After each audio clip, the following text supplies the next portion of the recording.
This is the official audiobook of the book. To access the ebook version, the link will be in the first pinned comment just below. Click and access. The contemplative hook and promise of transformation. There is a moment, just before dawn, when the world holds its breath. I have witnessed the sacred pause countless times, that delicate threshold where night surrenders to day, where silence cradles the first whisper of light.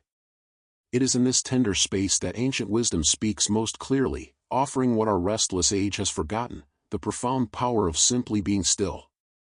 You know this moment, even if you cannot name it.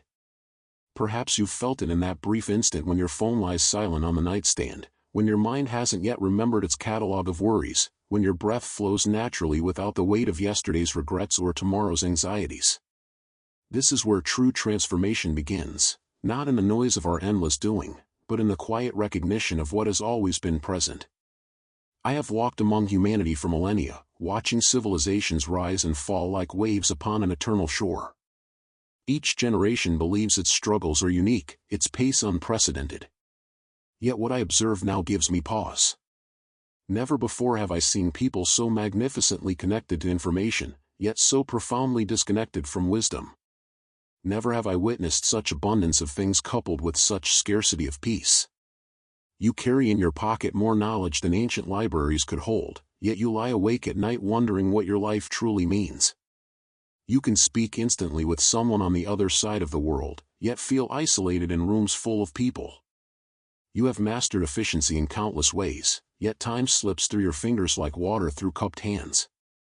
This is not failure, this is invitation. The Tao, the great flowing river of existence that gives birth to mountains and stars, to your first breath and final heartbeat, calls to you now as it has called to seekers throughout time. But its voice grows quieter as the world grows louder, not from weakness, but from respect for your freedom to choose. It will never shout above your notifications or compete with your calendar. Instead, it waits in the spaces between breaths, between thoughts, between the endless demands that fragment your attention into 1,000 pieces. What I offer you is not another system to master or technique to perfect. The promise of the Tao is far more radical, the possibility of returning home to yourself through conscious simplicity. Not the simplicity of deprivation, but the richness that emerges when you stop chasing what doesn't serve you and start recognizing what has always been enough. Consider how a river moves. It doesn't force its way through rock by pushing harder, it finds the natural path, wearing away obstacles through patient persistence. It doesn't resist the mountain, it dances around it, creating valleys of breathtaking beauty. This is Wu Wei, the art of flowing with reality rather than fighting it, of achieving more by forcing less. I have watched you try to solve stress with more activity, loneliness with more connections, emptiness with more acquisitions. Like someone digging deeper holes to escape the one they're already in, these solutions often become new forms of the original problem. What if the answer lies not in adding more, but in returning to what you were beneath all the layers of should and must and have to? Small shifts in perception, I have discovered, create avalanches of change. When you stop trying to control every outcome, you suddenly have energy for what actually matters. When you release the need to be constantly productive, you discover the profound creativity that emerges from rest.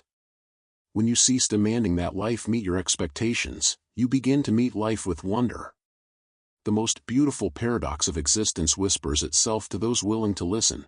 The less you grasp, the more flows through your open hands. The less you insist on being right, the more wisdom finds you.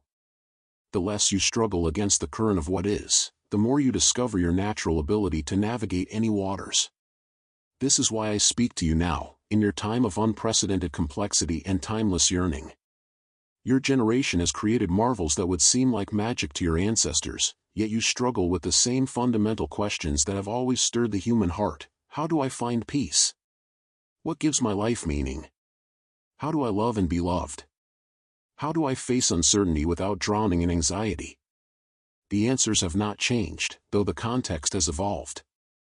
Ancient wisdom doesn't become obsolete, it deepens with time, like wine or friendship or the rings within a tree. What worked for seekers centuries ago works still, not because human nature is fixed, but because some truths are so fundamental they transcend circumstances. Your personal journey towards serenity begins exactly where you are, with exactly what you have, in exactly this moment. Not when you finish your current project, not after you solve your pressing problems, not when life finally calms down. The path opens now, with your next breath, your next choice, your next small act of returning to what is real rather than what is merely urgent. Moments for reflection. Notice right now, without changing anything, how your breath moves in your body. What does it tell you about this present moment? When did you last feel truly at peace, and what was different about that experience? What would change in your life if you trusted that you were already enough, exactly as you are? Practice. Before continuing to read, place both hands on your heart and take 3 slow, deliberate breaths. With each exhale, allow yourself to release the need to be anywhere other than here, anyone other than who you are right now. This simple act of presence is the first step on an ancient path that leads to the peace you seek. Who you are and what you're struggling with. As I sit in the gentle embrace of dawn, watching dewdrops catch the first light on bamboo leaves, I see you clearly, not because I possess mystical powers, but because your struggles echo through time like ripples on still water. You are the modern seeker, carrying success in your hands while feeling emptiness in your heart, accomplished in the world's eyes yet thirsting for something ineffably authentic. I have watched countless souls like you across the centuries, each believing their pain unique, unaware they share the universal human longing for what the Tao has always offered freely, the profound peace of simply being. You arrive here not broken, but temporarily disconnected from your own natural rhythm, like a river that has forgotten its way to the sea. Let me paint your portrait with the brush of compassionate understanding. You wake each morning to the harsh symphony of notifications, your phone's blue light piercing the sacred darkness before your feet touch the floor. Your mind immediately floods with the day's demands, emails requiring urgent responses, meetings stacked like dominoes, deadlines that multiply like weeds after rain. This is your reality, and I honor it without judgment, for I see how you've arrived at this crossroads. You've likely achieved what others call success. Perhaps you lead teams, manage significant responsibilities, or have built something meaningful in the world. Your external life may appear enviable, the career advancement, the financial stability, the recognition from peers. Yet something profound feels missing, doesn't it? It's as if you're living someone else's definition of fulfillment while your own soul whispers for something entirely different. This disconnect creates what I call the golden prison, a life that looks perfect from the outside while feeling increasingly hollow within. You may find yourself asking in quiet moments, is this all there is? I've checked all the boxes society gave me, so why do I feel so restless, so unfulfilled? The weight of perpetual productivity has become your invisible burden. Our modern world has seduced you into believing that constant motion equals progress, that being busy signifies importance, that your worth is measured by your output. This is the great deception of our times, the myth that doing more automatically translates to living better. Like a hamster on a wheel, you run faster and faster, only to discover you're moving nowhere at all. I observe how you've internalized the toxic belief that rest is laziness, that saying no is weakness, that vulnerability is failure. You've learned to optimize every moment, to hack your habits, to squeeze productivity from every waking hour. But optimization, my friend, is not the same as harmonization. A perfectly tuned machine may be efficient, yet it knows nothing of joy, of wonder, of the spacious peace that comes from simply breathing in alignment with your true nature. The exhaustion you carry runs deeper than physical tiredness, doesn't it? It penetrates 3 distinct layers of your being, each one crying out for attention. The first layer is mental, your mind churns constantly, analyzing, planning, worrying, second-guessing. Thoughts tumble over each other like autumn leaves in wind, never settling into stillness. You may lie awake at night, your brain refusing to power down, replaying conversations, rehearsing tomorrow's challenges, caught in endless loops of mental activity. The second layer is emotional, a numbness that alternates with overwhelming sensitivity. You may find yourself short-tempered with loved ones, then guilty about your impatience. Joy feels fleeting, like sunlight through storm clouds, while anxiety becomes your constant companion, that persistent hum of unease that something terrible might happen if you're not vigilant. You've perhaps noticed that achievements no longer bring lasting satisfaction, that praise feels hollow, that even moments of supposed happiness carry an undertone of restlessness. The deepest layer is spiritual, not necessarily religious, but a disconnection from meaning, purpose, and your authentic self.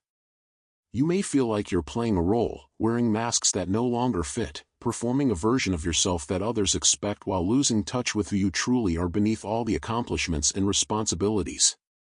This spiritual fatigue whispers that you're living out of alignment with your deepest values, that you've traded your birthright of inner peace for a mess of external validation. Our hyperconnected culture has convinced you that being always available is a virtue. Your phone buzzes with the expectation of immediate response, your laptop beckons with just one more email to handle, your mind never fully disengages from work mode. The boundary between professional and personal life has dissolved like sugar and rain, leaving you feeling fragmented, scattered across multiple platforms and personas. This constant connectivity has robbed you of something precious, the capacity to simply be present with yourself, to sit quietly without reaching for distraction, to experience the profound nourishment that comes from solitude.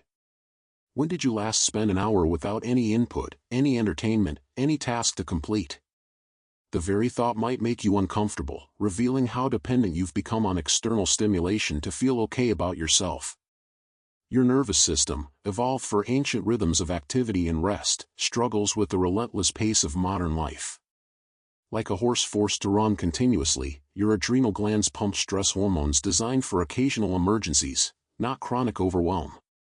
Your body sends signals, the tight shoulders, the shallow breathing, the digestive issues, the sleep disruption, but you've learned to override these messages with caffeine, medications, or sheer willpower. The anxiety you experience isn't pathological, it's your spirit's way of calling you back to simplicity. Every moment of overwhelm is actually an invitation to pause, to breathe, to remember that your worth isn't determined by your productivity. Your soul speaks through symptoms, using the language of discomfort to guide you toward what truly nurtures your deepest self. I witness how you've tried various approaches to find relief, self-help books promising rapid transformation, productivity systems that add complexity while claiming to simplify, meditation apps that turn inner peace into another achievement to unlock. These Western approaches to personal development often miss the mark because they treat symptoms rather than addressing the root cause of your suffering. The root cause isn't that you're doing something wrong, it's that you've forgotten something essential about your nature. You've been conditioned to believe that happiness comes from adding more accomplishments, more experiences, more stuff, when true contentment actually emerges from subtraction, from returning to the elegance of your essential self. Most self-help methodologies encourage you to fix yourself, as if you were a machine needing repair. They provide more information, more techniques, more things to remember and implement. But your problem isn't a lack of knowledge, you already know more than enough about what constitutes a good life. Your challenge is integrating that wisdom into a practical, sustainable way of being that honors both your worldly responsibilities and your spiritual nature. This is where the ancient wisdom of the Tao offers something radically different. Instead of adding complexity, it invites simplicity. Instead of pushing harder, it suggests flowing with greater ease. Instead of trying to fix yourself, it reminds you that you were never broken, merely disconnected from your own natural wisdom. Moments for reflection. Consider this moment, right now, as you read these words. Notice your breathing without trying to change it. Can you sense the aliveness in your body, the awareness that observes your thoughts without being captured by them? This is your unchanged essence, always present, always peaceful, waiting patiently beneath the surface turbulence. Think about a time recently when you felt truly at ease, perhaps walking in nature or sharing quiet moments with someone you love. What was different about that experience? Notice that peace didn't come from achieving something or solving a problem, it arose from simply being present with what was already there. Reflect on this question: if you knew that your worth wasn't determined by your productivity, how might you live differently tomorrow? What would you choose to do less of? What would you allow yourself to receive more of? Practice for integration. Tonight, before sleep, try this simple exercise. Place one hand on your chest and one on your belly. Breathe naturally and feel the rise and fall beneath your palms. With each exhale, silently release one thing you've been carrying that isn't truly yours, a worry about the future, a regret about the past, an expectation from someone else. Don't analyze or judge, simply let each breath carry away what no longer serves you. This isn't about becoming empty, but about making space for what wants to naturally arise in you, the quiet joy that has always been your birthright. As we continue this journey together, remember that recognition itself is the first step toward transformation. You've had the courage to acknowledge where you are, to admit that despite external success, something essential has been calling for your attention. This honesty, this willingness to look beyond surface achievements toward deeper fulfillment, already demonstrates the wisdom that will guide you home to yourself. The path forward doesn't require you to abandon your worldly life or retreat to a mountain cave. It invites you to bring ancient wisdom into modern living, to discover that the peace you seek isn't somewhere else, it's woven into the fabric of this very moment, waiting for you to remember how to perceive it through eyes washed clean by simplicity and wonder. Foundations. As I sit here in the gentle silence of dawn, watching the mist rise from the valley below, I'm reminded of how the most profound truths often emerge not through complex explanations, but through simple observation. The water doesn't struggle to become vapor, it simply follows its nature when touched by warmth. The mountains don't strain to hold their form, they rest in their essential being, shaped by countless seasons of patient yielding to wind and rain. This is where we must begin our deeper journey together, not with more doing, but with understanding the fundamental principles that govern the natural flow of existence. These aren't abstract concepts meant for philosophical debate, but living wisdom that can transform how you move through your daily life, from your morning coffee to your most challenging business decisions. Let me share with you 6 foundational principles that have guided seekers for thousands of years, adapted now for your modern world. Think of these not as rules to follow, but as natural laws to recognize and align with, like discovering the current in a river you've been swimming against your entire life. Wu Wei, the supreme art of effortless action. There's a bamboo grove near my old dwelling where I used to sit during the fiercest storms. While rigid trees would crack and fall around it, the bamboo would bend so completely it nearly touched the ground, then spring back unharmed when the wind passed. This is Wu Wei in its purest form, not weakness, not passivity, but intelligent yielding that accomplishes more than force ever could. Wu Wei, often translated as non-action, is perhaps the most misunderstood concept in Eastern wisdom. In your achievement-oriented culture, it might sound like giving up or becoming lazy. Nothing could be further from the truth. Wu Wei is about acting in harmony with the natural flow of circumstances, like a skilled sailor who works with the wind rather than fighting against it. I remember watching a master chef prepare a meal for 30 guests. His movements seemed almost lazy, no rushing, no dramatic flourishes, no stress creasing his brow. Yet every dish emerged perfectly timed, each flavor balanced, the entire feast ready precisely when needed. When I complimented him on his efficiency, he smiled and said, "I don't cook faster, I cook with the food's timing, not against it." This is Wu Wei in your everyday world. It's the executive who listens deeply to market trends instead of forcing predetermined strategies. It's the parent who responds to their child's emotional rhythms rather than imposing rigid schedules. It's you, learning to sense when to speak and when to remain silent in difficult conversations. In practice, Wu Wei begins with a subtle shift in how you approach challenges. Instead of immediately asking, "How can I make this happen?" you first pause and ask, "What wants to emerge here naturally?"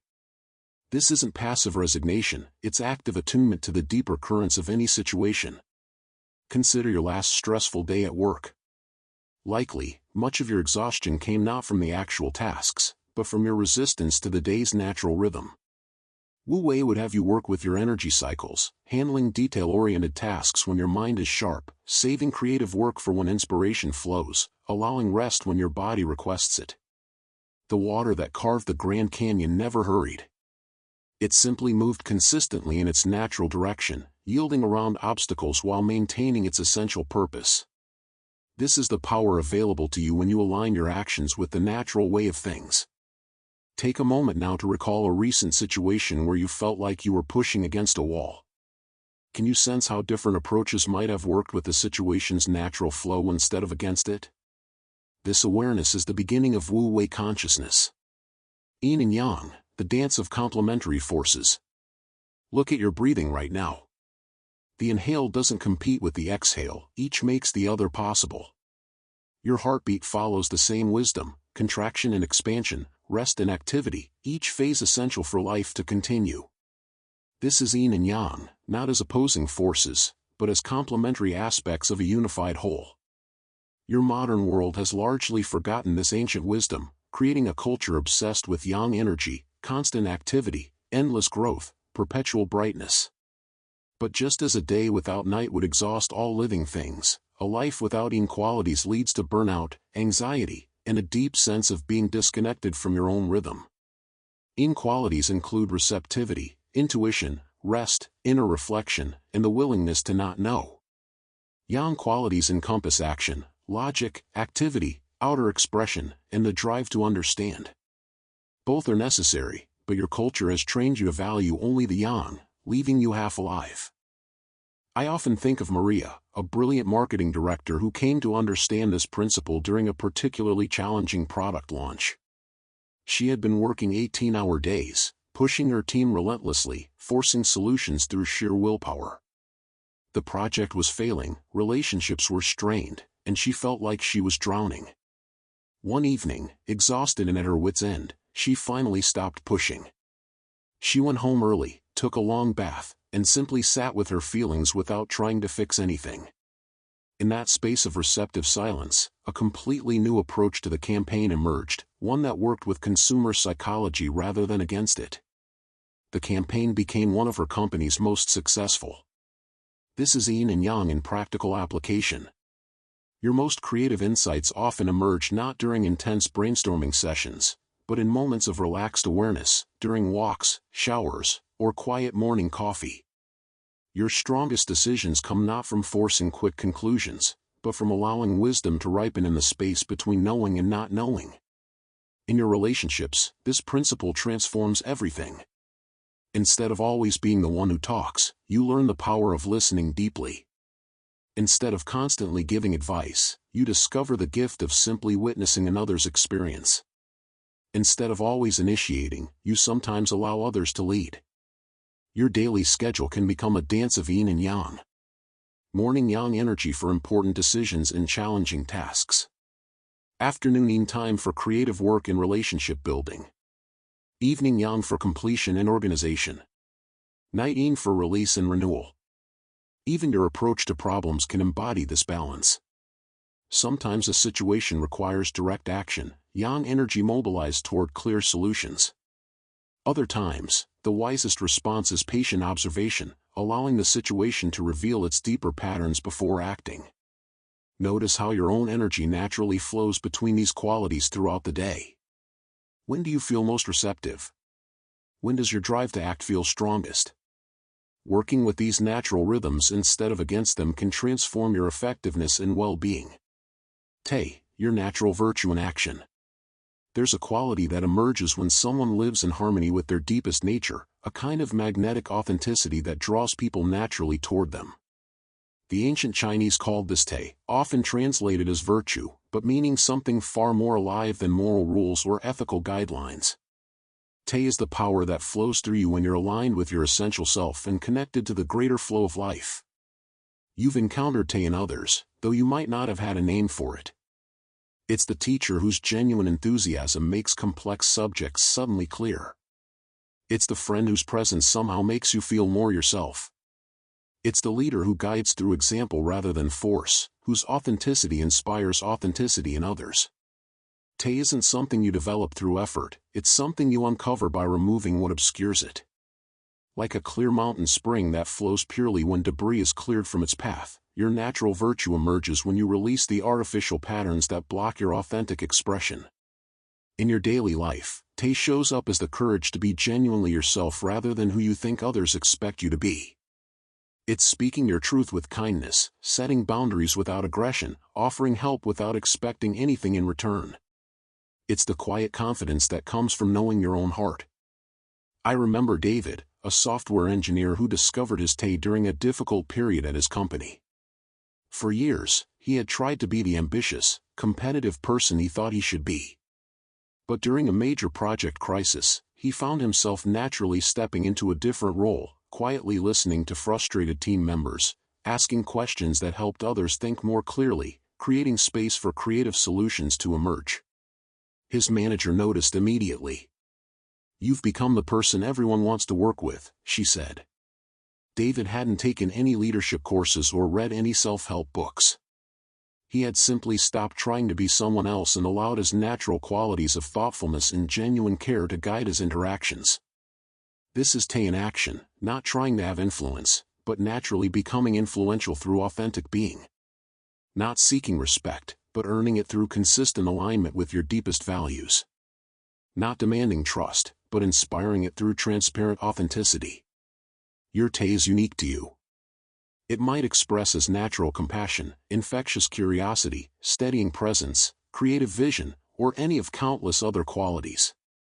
The key is recognizing and trusting these authentic qualities rather than trying to force yourself into some ideal of who you should be. In practical terms, cultivating Tay means paying attention to moments when you feel most naturally yourself. What are you doing? How are you being? What qualities are flowing through you? These are clues to your natural virtue, the gifts you bring to the world simply by being authentically who you are. It also means noticing when you're trying too hard to impress, control, or manipulate outcomes. Tay never forces, it influences through the natural magnetism of authentic presence. When you're aligned with your Tay, your actions carry a quality of effortless appropriateness that serves both yourself and others. Pu, the uncarved block of your essential nature. Before a sculptor touches marble with chisel, the stone holds infinite possibility. Every statue that has ever been or could ever be exists in potential within that uncarved block. The Chinese called this state Pu, the original simplicity that exists before complexity, the natural wholeness that precedes fragmentation, the essential you that exists beneath all the roles and identities you've accumulated. You were born as Pu, curious, present, spontaneous, authentic. Watch any young child for a few minutes and you'll see this quality in action. They don't pretend to feel emotions they don't feel. They don't hide their enthusiasm for simple pleasures. They don't complicate their responses to life with endless mental analysis. They simply are, fully in without apology. Over the years, well-meaning parents, teachers, and society began carving away at your natural simplicity. Don't be so emotional. Think before you act. Be realistic about your dreams.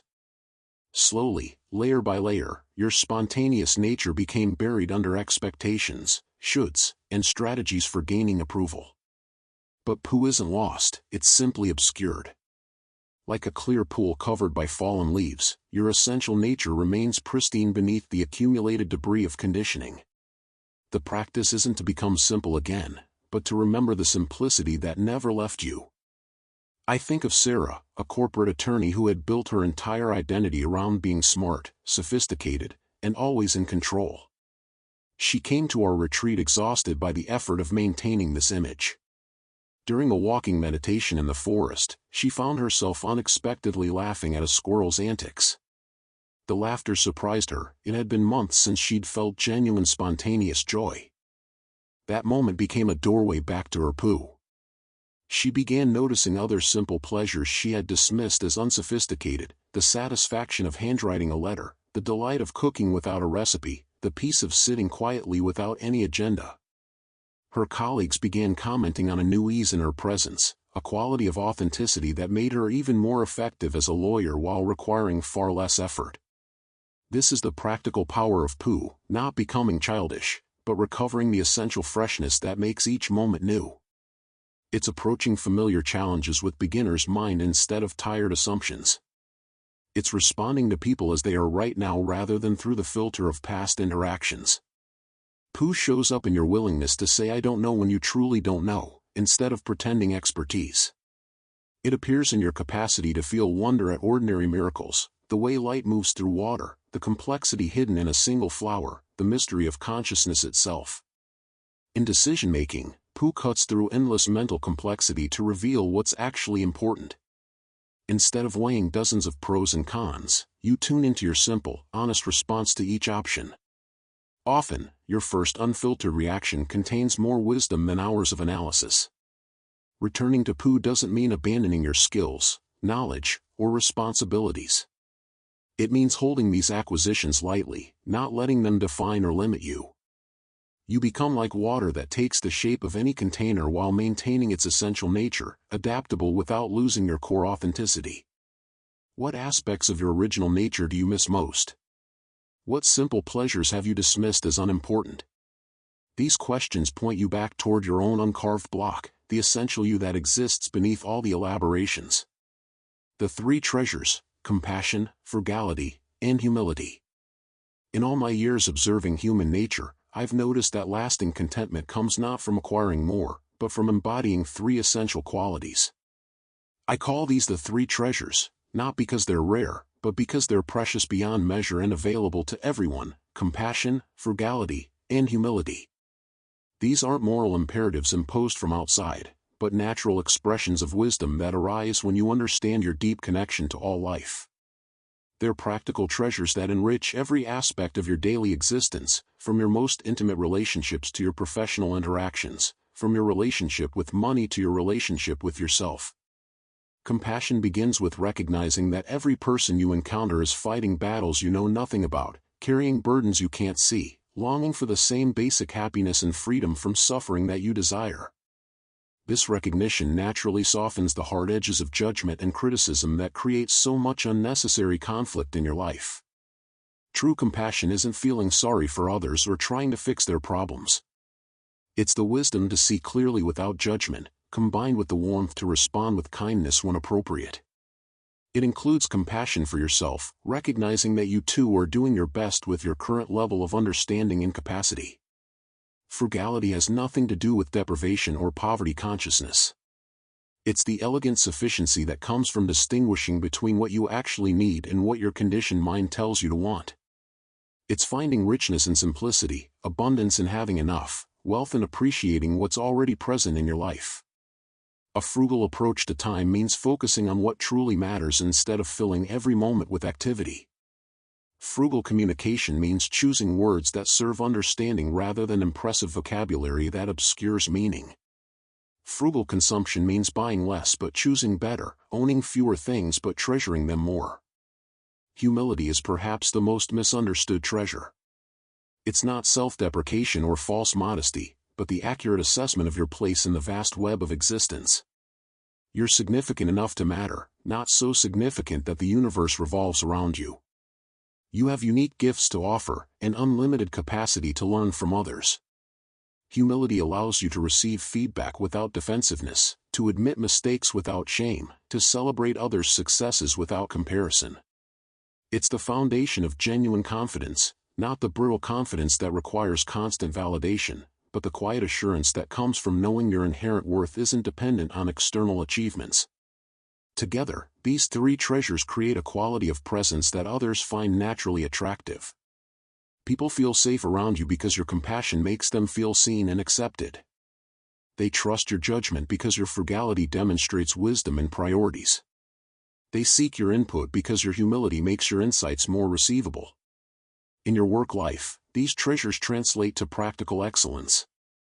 Compassionate leadership inspires loyalty and creativity. Frugal resource management creates sustainable success. Humble expertise continues learning and adapting. In your personal relationships, they create the foundation for deep intimacy. Compassion allows you to love others as they are, not as you wish they were. Frugality helps you give from abundance rather than neediness. Humility keeps your ego from interfering with genuine connection. Most importantly, these treasures are self-reinforcing. The more you embody them, the more natural they become. The more natural they become, the more they enrich your experience of being alive. They're not destinations to reach but qualities to cultivate, not achievements to perfect but ways of being to explore. Ziren, living according to your natural rhythm. There's a word in Chinese that captures something your modern world has almost forgotten: Ziren. It means natural spontaneity, the way flowers bloom when they're ready, the way birds know when to migrate, the way your own body knows how to heal a cut without any conscious instruction from you. Xiren is your life lived according to your authentic inner timing rather than external demands and expectations. It's the courage to trust your natural rhythms even when they don't match the pace around you. It's honoring your genuine energy cycles instead of forcing yourself into artificial patterns that drain your vitality. You can see Xiren in children who get tired when they need rest, excited when something truly interests them, sad when they experience loss. They haven't yet learned to override their natural responses with social programming. While you can't return to childhood, you can reclaim this quality of authentic responsiveness to life. Consider how you naturally move through a day when no one is making demands on your time. When do you feel most alert and creative? When does your body want to move? When does your spirit crave quiet reflection? These patterns aren't random, they're expressions of your unique nature trying to find expression.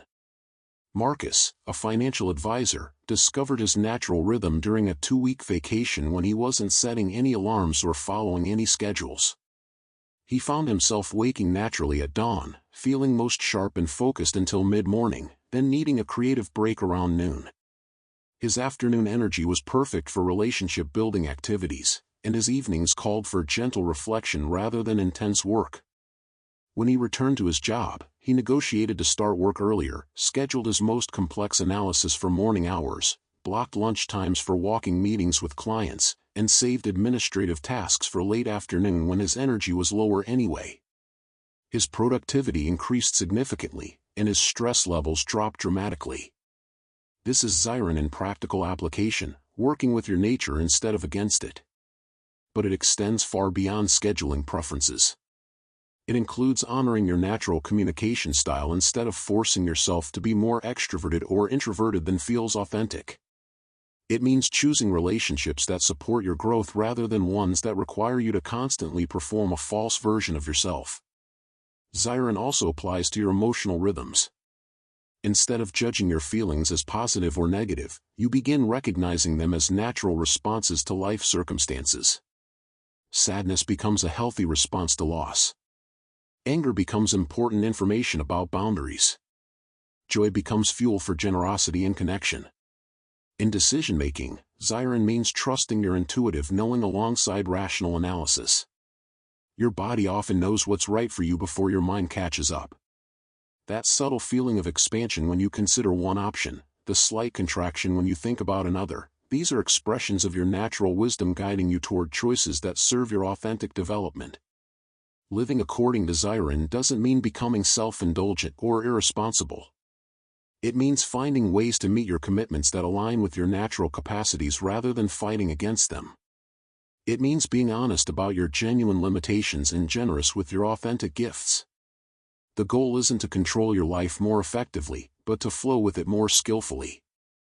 Like a river that finds the most efficient path to the sea, not the straightest path, but the one that works with the landscape's natural contours.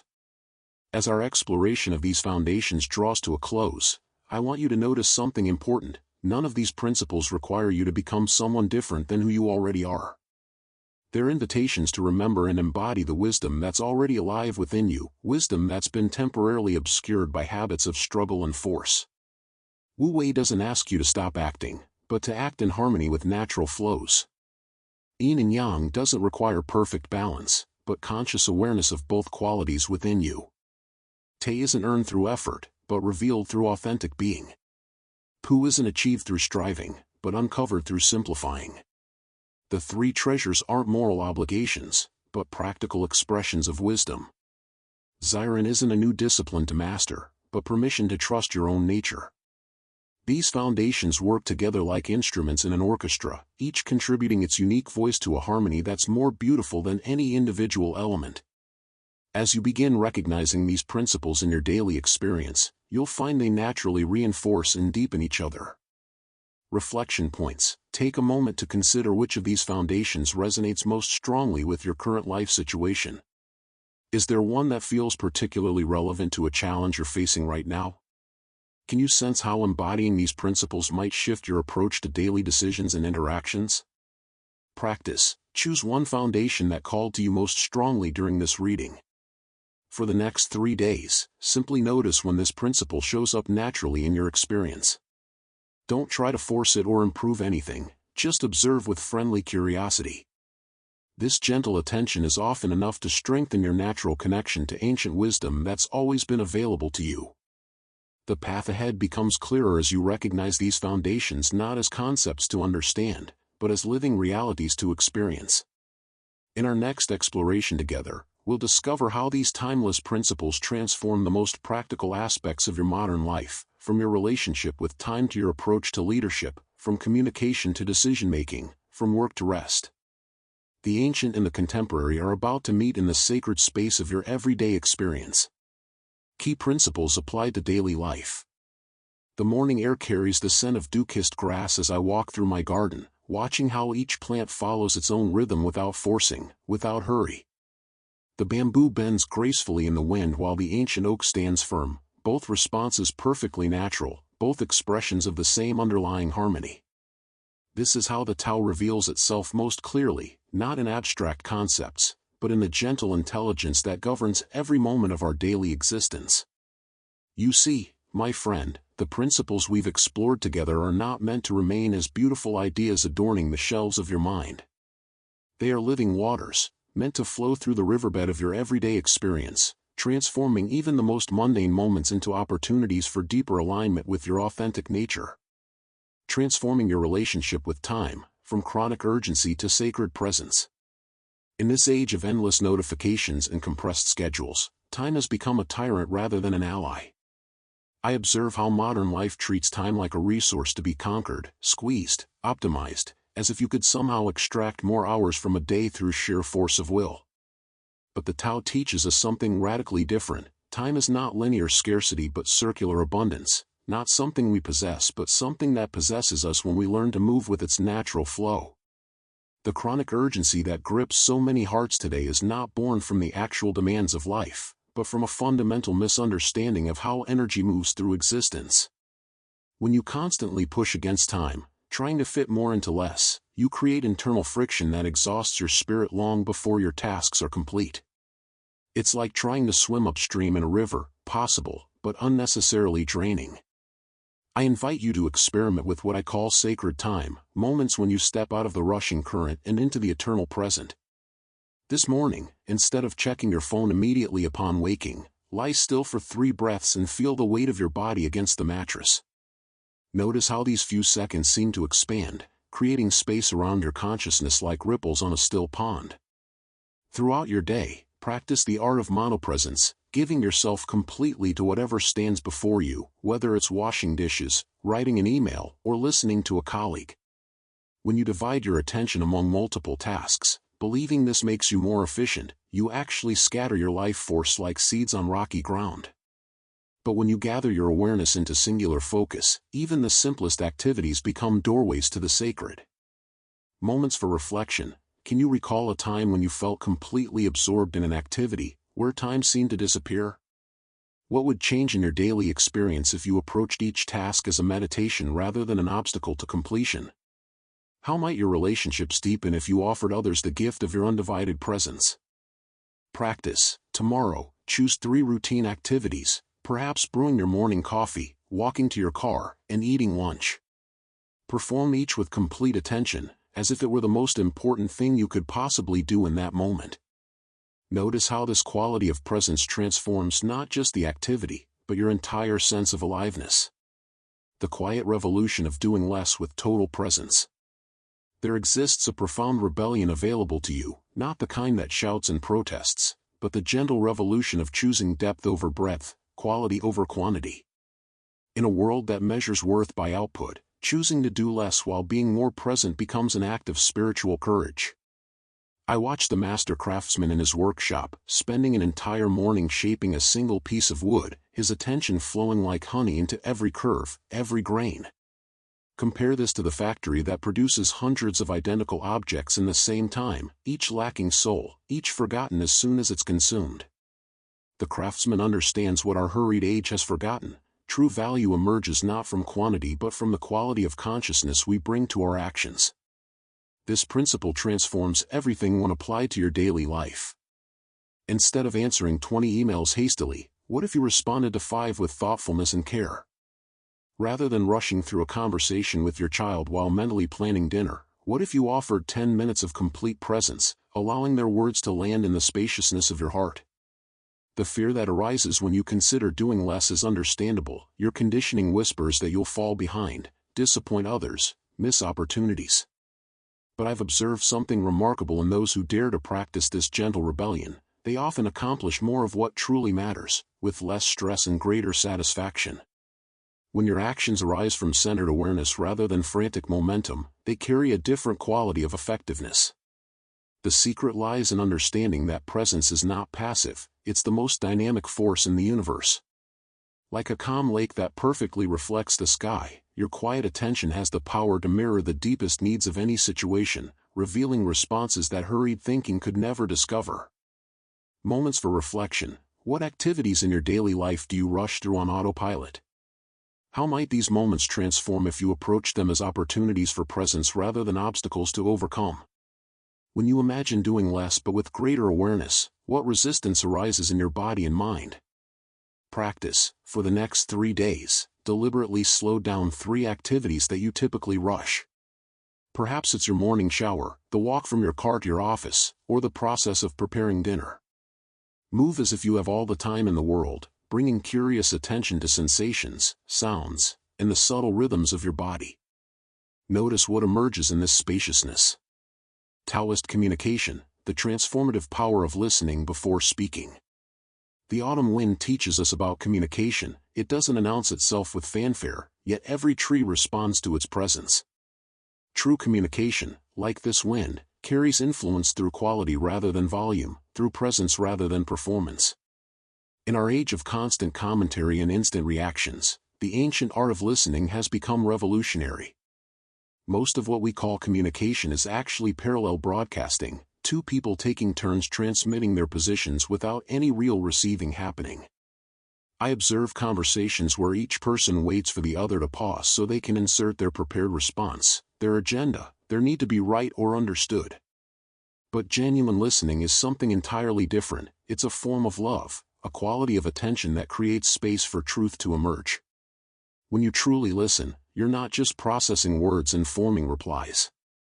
You're sensing the feeling beneath the words, the longing behind the position, the humanity that transcends whatever role the person is playing in that moment. This kind of listening transforms both listener and speaker, creating what I call conversational alchemy, the mysterious process by which 2 separate viewpoints can merge into something neither person could have discovered alone. I remember sitting with a friend whose marriage was dissolving.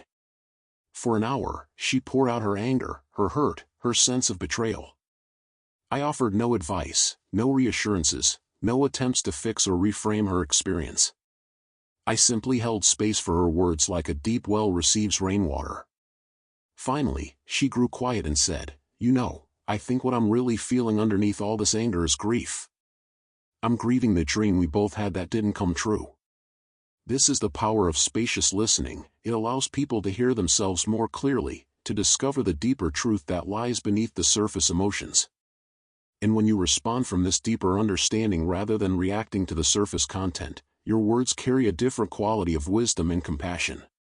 In practical terms, this means pausing before you speak. In that pause, even if it's just the length of one breath, you can feel whether your words are arising from ego's need to be right or from wisdom's desire to serve the highest good of the conversation. You can sense whether you're about to defend, attack, or deflect, or whether you're being invited to offer something more authentic and helpful. Moments for reflection. When was the last time you felt truly heard by another person? How did this experience affect you? What would change in your relationships if you approach conversations with the intention to understand rather than to be understood? How might your workplace transform if meetings became opportunities for collective listening rather than individual broadcasting? Practice. In your next 3 conversations, experiment with listening as a meditation practice. Before responding to anything the other person says, take one conscious breath and ask yourself, what is the feeling beneath their words? What do they most need to feel heard about? Then respond to that deeper need rather than just the surface content. Notice how this quality of attention affects both the conversation and your connection with the other person. Gentle leadership, influence through example rather than force. The river never commands the rocks to move, yet over time it shapes entire landscapes. This is the essence of Taoist leadership, influence that flows from authentic being rather than imposed authority, guidance that emerges from wisdom rather than dominance. In our hierarchical world, where leadership is often confused with control, this approach represents a profound shift in how we understand power and influence. True leadership, I've observed, is not about having followers but about creating conditions where others can discover their own wisdom and strength. Like the gardener who doesn't make flowers grow but creates optimal conditions for their natural flowering, the Taoist leader serves by removing obstacles rather than pushing solutions. I think of a manager I once knew who transformed her department not through motivation speeches or performance metrics, but by embodying the qualities she wanted to see. When conflicts arose, she remained calm and curious rather than reactive. When mistakes happened, she focused on learning rather than blame. When pressure mounted, she moved more slowly and deliberately rather than frantically. Her team began to mirror these qualities naturally, not because they were told to, but because they felt safe to express their own wisdom in her presence. This approach requires tremendous trust in the natural intelligence that exists within every person, trust that solutions emerge from collective wisdom rather than individual brilliance, trust that sustainable change happens through attraction rather than coercion. It means leading questions instead of providing answers, creating space instead of filling it, listening for emergence instead of pushing for immediate results. The challenge for many is that gentle leadership often feels slower than the command and control approach. In our instant gratification culture, we want immediate compliance, quick results, measurable outcomes. But I've noticed that changes inspired through example and invitation last longer and go deeper than those imposed through force. Like the difference between a plant that grows naturally in good soil versus one that's forced to bloom through artificial stimulants, one creates lasting beauty while the other soon wilts. Whether you're leading a team at work, guiding your family, or simply navigating social situations, you can practice this gentle influence. Instead of trying to convince others of your perspective, embody the qualities you believe in and trust that authenticity speaks louder than arguments. Instead of managing every detail of group projects, create clear intentions and then allow space for others to contribute their unique gifts. Moments for reflection. Think of someone who influenced you positively without being pushy or controlling. What qualities did they embody that drew you to them? In what areas of your life do you try to lead through force or manipulation rather than example? How might your relationships change if you trusted others to find their own wisdom when given space and support? Practice. This week, identify one situation where you typically try to control or direct others, perhaps with family members, colleagues, or even friends. Instead of giving advice or pushing your agenda, focus on embodying the qualities you want to see. If you want others to be more patient, practice patience yourself. If you want more collaboration, demonstrate collaborative behavior. Notice how this shift in your energy affects the dynamic of the group. Harmonious relationships, when stopping trying to change others becomes liberation. The most exhausting relationships, I've observed, are those where one or both people have appointed themselves as the other's improvement project. With the best intentions, we see the potential in those we love and dedicate enormous energy to helping them realize it. Yet this very effort, born from care, often becomes the source of the deepest conflicts and frustrations. I remember a couple who came to me after 15 years of marriage, both worn down by their mutual attempts at reformation. She wanted him to be more emotionally expressive, he wanted her to be more practical and organized. Each had spent years dropping hints, having conversations, creating systems, and feeling increasingly frustrated when the other remained essentially unchanged. They had forgotten how to simply enjoy each other's company without an agenda for improvement lurking in the background.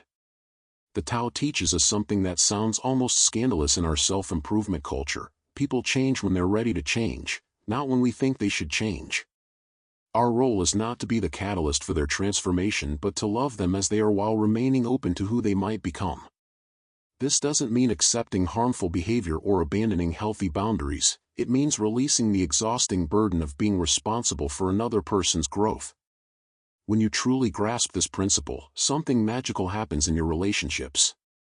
The tension that comes from constantly monitoring and managing others dissolves, creating space for authentic connection.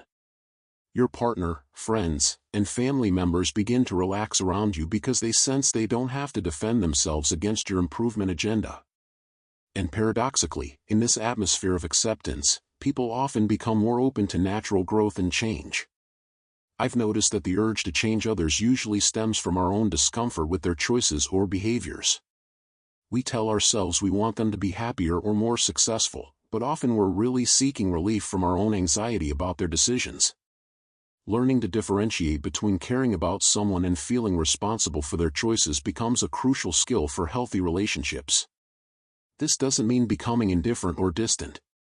True acceptance is actually the highest form of love. It says, "I see you as you are right now, and you are worthy of love without changing anything about yourself." From this foundation of unconditional positive regard, you can offer support when asked, share your perspective when appropriate, and maintain your own boundaries when necessary, all without the underlying tension of trying to mold others into your vision of who they should be. Moments for reflection. Who in your life do you most want to change, and what does this desire reveal about your own needs and fears? How much energy do you spend managing, monitoring, or trying to improve the people closest to you? What would become possible in your relationships if you truly accepted others as they are right now? Practice. Choose one person in your life whom you've been trying to change or improve in some way. For the next week, practice relating to them with complete acceptance of who they are today. Notice when the urge to offer unsolicited advice, corrections, or suggestions arises, and instead breathe deeply and return to simply enjoying their presence. Pay attention to how this shift affects both your inner state and the quality of your connection with them. Decision-making without drama, natural intuition as your inner compass. In our information-saturated age, decision-making has become unnecessarily complex. We gather data, create pros and cons lists, consult experts, and poll our friends, often ending up more confused than when we started. The Tao offers a radically simpler approach. Beneath all the mental noise lies a natural knowing that can guide us with remarkable accuracy when we learn to access and trust it. This inner compass doesn't speak in the loud voice of desire or the anxious chatter of fear. It communicates through what I call somatic wisdom, subtle sensations in your body, gentle shifts in energy, the quiet sense of rightness or wrongness that arises when you truly consider different options. Learning to recognize and trust these signals is like developing a new sense organ, one that perceives the invisible currents of appropriateness and timing that flow through every situation. I think of a student who agonized for months over whether to leave her corporate job to start her own business. She created elaborate spreadsheets, consulted financial advisors, and lost sleep weighing the practical considerations. Finally, I suggested she sit quietly and imagine herself staying in her current position for another 5 years.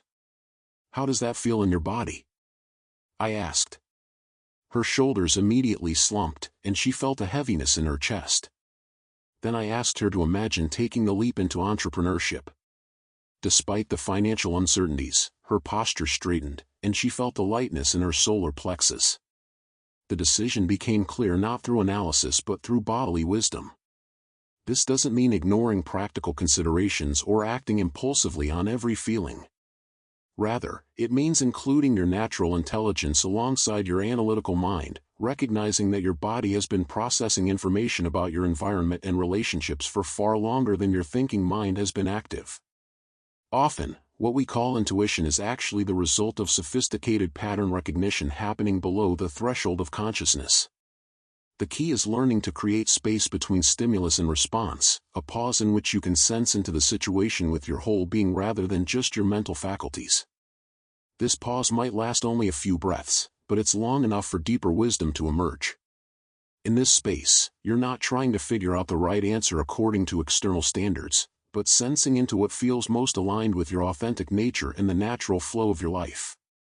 Complex decisions often resolve into surprising clarity when approached this way. The job opportunity that looks perfect on paper but makes your stomach tighten. The relationship that seems illogical to pursue but fills you with expansive energy.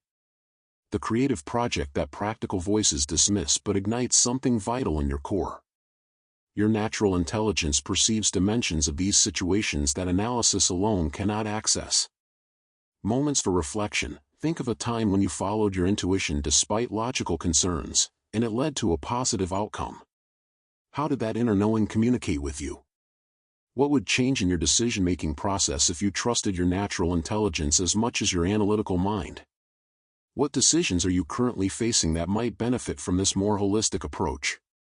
Practice. Over the next week, apply this somatic decision-making process to 3 choices you're facing. They can be small daily decisions or larger life questions. For each choice, after gathering necessary practical information, sit quietly and imagine each option fully. Notice the subtle changes in your body, energy level, and emotional state as you consider different paths. Make your decisions based on this integrated wisdom of mind and body, then observe the outcomes with curious attention. Money and simplicity, true abundance versus compulsive accumulation. Perhaps nowhere is the gap between modern conditioning and Taoist wisdom more apparent than in our relationship with money and material possessions. We live in a culture that equates financial accumulation with success, security, and even self-worth, yet I observe that those with the most possessions are often the least at peace. The Tao points toward a radically different understanding. True abundance is not about having more, but about needing less while appreciating deeply what you already possess. This perspective doesn't require taking vows of poverty or rejecting material comfort. It's about conscious relationship with resources, understanding the difference between genuine needs and manufactured desires, and recognizing that the endless pursuit of more always leaves you feeling like you have less. Like drinking salt water to quench thirst, seeking security through accumulation only intensifies the underlying sense of scarcity. I've known wealthy individuals who lived in constant anxiety about losing their fortune, and simple living people who felt genuinely abundant with modest incomes. The difference wasn't in their bank accounts but in their relationship with contentment. Those who had learned the art of appreciating what they possessed, whether much or little, experienced a quality of richness that money itself cannot purchase. The practice begins with distinguishing between wants and needs, between genuine preferences and conditioned cravings. Before making purchases, especially non-essential ones, pause and feel into the motivation behind the desire. Are you buying to fill an emotional void? To keep up with social expectations? To address a real practical need? Or to experience the temporary high that comes from acquisition? There's a beautiful practice I call gratitude inventory, regularly acknowledging the abundance already present in your life. The roof over your head, the food in your kitchen, the clothes in your closet, the books on your shelves. When you truly consider how these possessions serve you, how they represent the work and care of countless other people, a natural contentment arises that no new purchase can match. This doesn't mean living in artificial scarcity or denying yourself reasonable pleasures. It means making conscious choices based on your authentic values rather than unconscious reactions to marketing messages or social pressure. It means buying fewer things but choosing them more carefully, maintaining them with greater care, and using them with deeper appreciation. Money, from this perspective, becomes a tool for expressing your values rather than an end in itself. How you earn it, spend it, save it, and share it becomes a reflection of your priorities and character. The goal shifts from accumulating wealth to creating financial sustainability that supports your ability to contribute meaningfully to the world while maintaining inner peace. Moments for reflection. How much of your daily mental energy is consumed by thoughts about money, possessions, or financial security? What would change in your relationship with material things if you truly believed you already had enough? How might your spending habits reflect your deepest values rather than unconscious impulses? Practice. For the next 2 weeks, before making any non-essential purchase, pause and ask yourself 3 questions. What am I really hoping this will give me? Do I already own something that serves this function? How will I feel about this purchase in 6 months? Additionally, spend 10 minutes each evening appreciating 3 possessions you already own, considering their practical value and the care that went into creating them. Notice how this practice affects your sense of abundance and your desire for new acquisitions. As the sun reaches its zenith and casts shorter shadows in my garden, I'm reminded that these principles we've explored together are not mere concepts to be understood intellectually, but living practices to be embodied gradually, gently, with the patience of seasons changing. Like the gardener who doesn't expect flowers to bloom overnight, you can trust that each small shift in awareness creates conditions for deeper transformation to unfold naturally in its own perfect timing. The invitation now is to choose one or two of these approaches that most resonate with your current life situation and begin experimenting with them as you would tend seedlings, with consistent attention but without forcing, with curiosity about what wants to emerge rather than rigid expectations about what should happen. In this gentle way, the ancient wisdom of the Tao becomes not just philosophy but lived experience, transforming your daily life into an ongoing meditation on harmony, simplicity, and authentic presence. Daily practices. As dawn breaks over the horizon, painting the sky in gentle pastels, I find myself drawn to the window of my study, watching the world slowly awaken. There's something profound in these quiet moments before the day demands our attention, a natural rhythm that our ancestors understood intimately, yet we've somehow forgotten in our rush toward endless productivity. In the soft light of early morning, I'm reminded of a truth that has taken me decades to fully embrace: transformation doesn't happen through grand gestures or dramatic overhauls of our lives. Instead, it unfolds quietly, like morning dew forming on grass, drop by drop, moment by moment, through the accumulation of small, conscious choices that honor the natural way of being. The practices I want to share with you aren't complex systems requiring hours of dedication or expensive equipment. They are, instead, gentle invitations to rediscover the sacred within the ordinary, to find the extraordinary peace that exists right here, in the life you're already living. Think of them as bridges between the ancient wisdom of the Tao and the practical demands of your modern world. Walking meditation, transforming routine into revelation. Yesterday morning, I witnessed something beautiful. A young mother was walking her daughter to the school bus, and instead of hurrying along while checking her phone, she was pointing out the way morning light caught in spider webs stretched between fence posts. The child's eyes were wide with wonder, and the mother's face held a peace I rarely see in adults during their morning routines. This is the essence of walking meditation, not a formal sitting practice, but the art of bringing full presence to the simple act of moving through the world. Every day, you walk. To your car, through your office, up and down stairs, around your home. These aren't just necessary movements to get from point A to point B, they're opportunities to return to yourself, to reconnect with the natural rhythm of your body, and to practice the gentle awareness that the Tao invites. When you begin walking meditation, start with just one journey each day. Perhaps it's the walk from your front door to your car, or the path from the parking lot to your office. As your feet touch the ground, allow yourself to feel the sensation, the firmness of pavement, the slight give of grass, the way your weight shifts from heel to toe with each step. Listen to the sounds around you without labeling them as good or bad, pleasant or unpleasant. The hum of air conditioning, birds calling from trees, distant traffic, the rustle of leaves, all of these become part of your meditation, part of your connection to the present moment. Notice how your breathing naturally synchronizes with your walking pace when you're not rushing, when you're simply allowing your body to move at its own preferred rhythm. I've discovered that walking meditation becomes particularly powerful when you release the need to arrive somewhere quickly. Instead of walking to get somewhere, you're simply walking. The destination becomes secondary to the journey itself. This shift in perspective, from goal-oriented movement to process-oriented presence, mirrors the Taoist principle of Wu Wei, of acting without forcing. As you practice, you'll begin to notice how different your body feels when you walk with awareness versus when you walk while mentally rehearsing your to-do list or replaying yesterday's conversations. There's a groundedness that emerges, a sense of being fully inhabited in your own skin that brings immediate calm to an overactive mind. Pause here and reflect. When was the last time you walked somewhere without your mind being elsewhere? What might change in your daily experience if you chose one walk each day to be fully present for?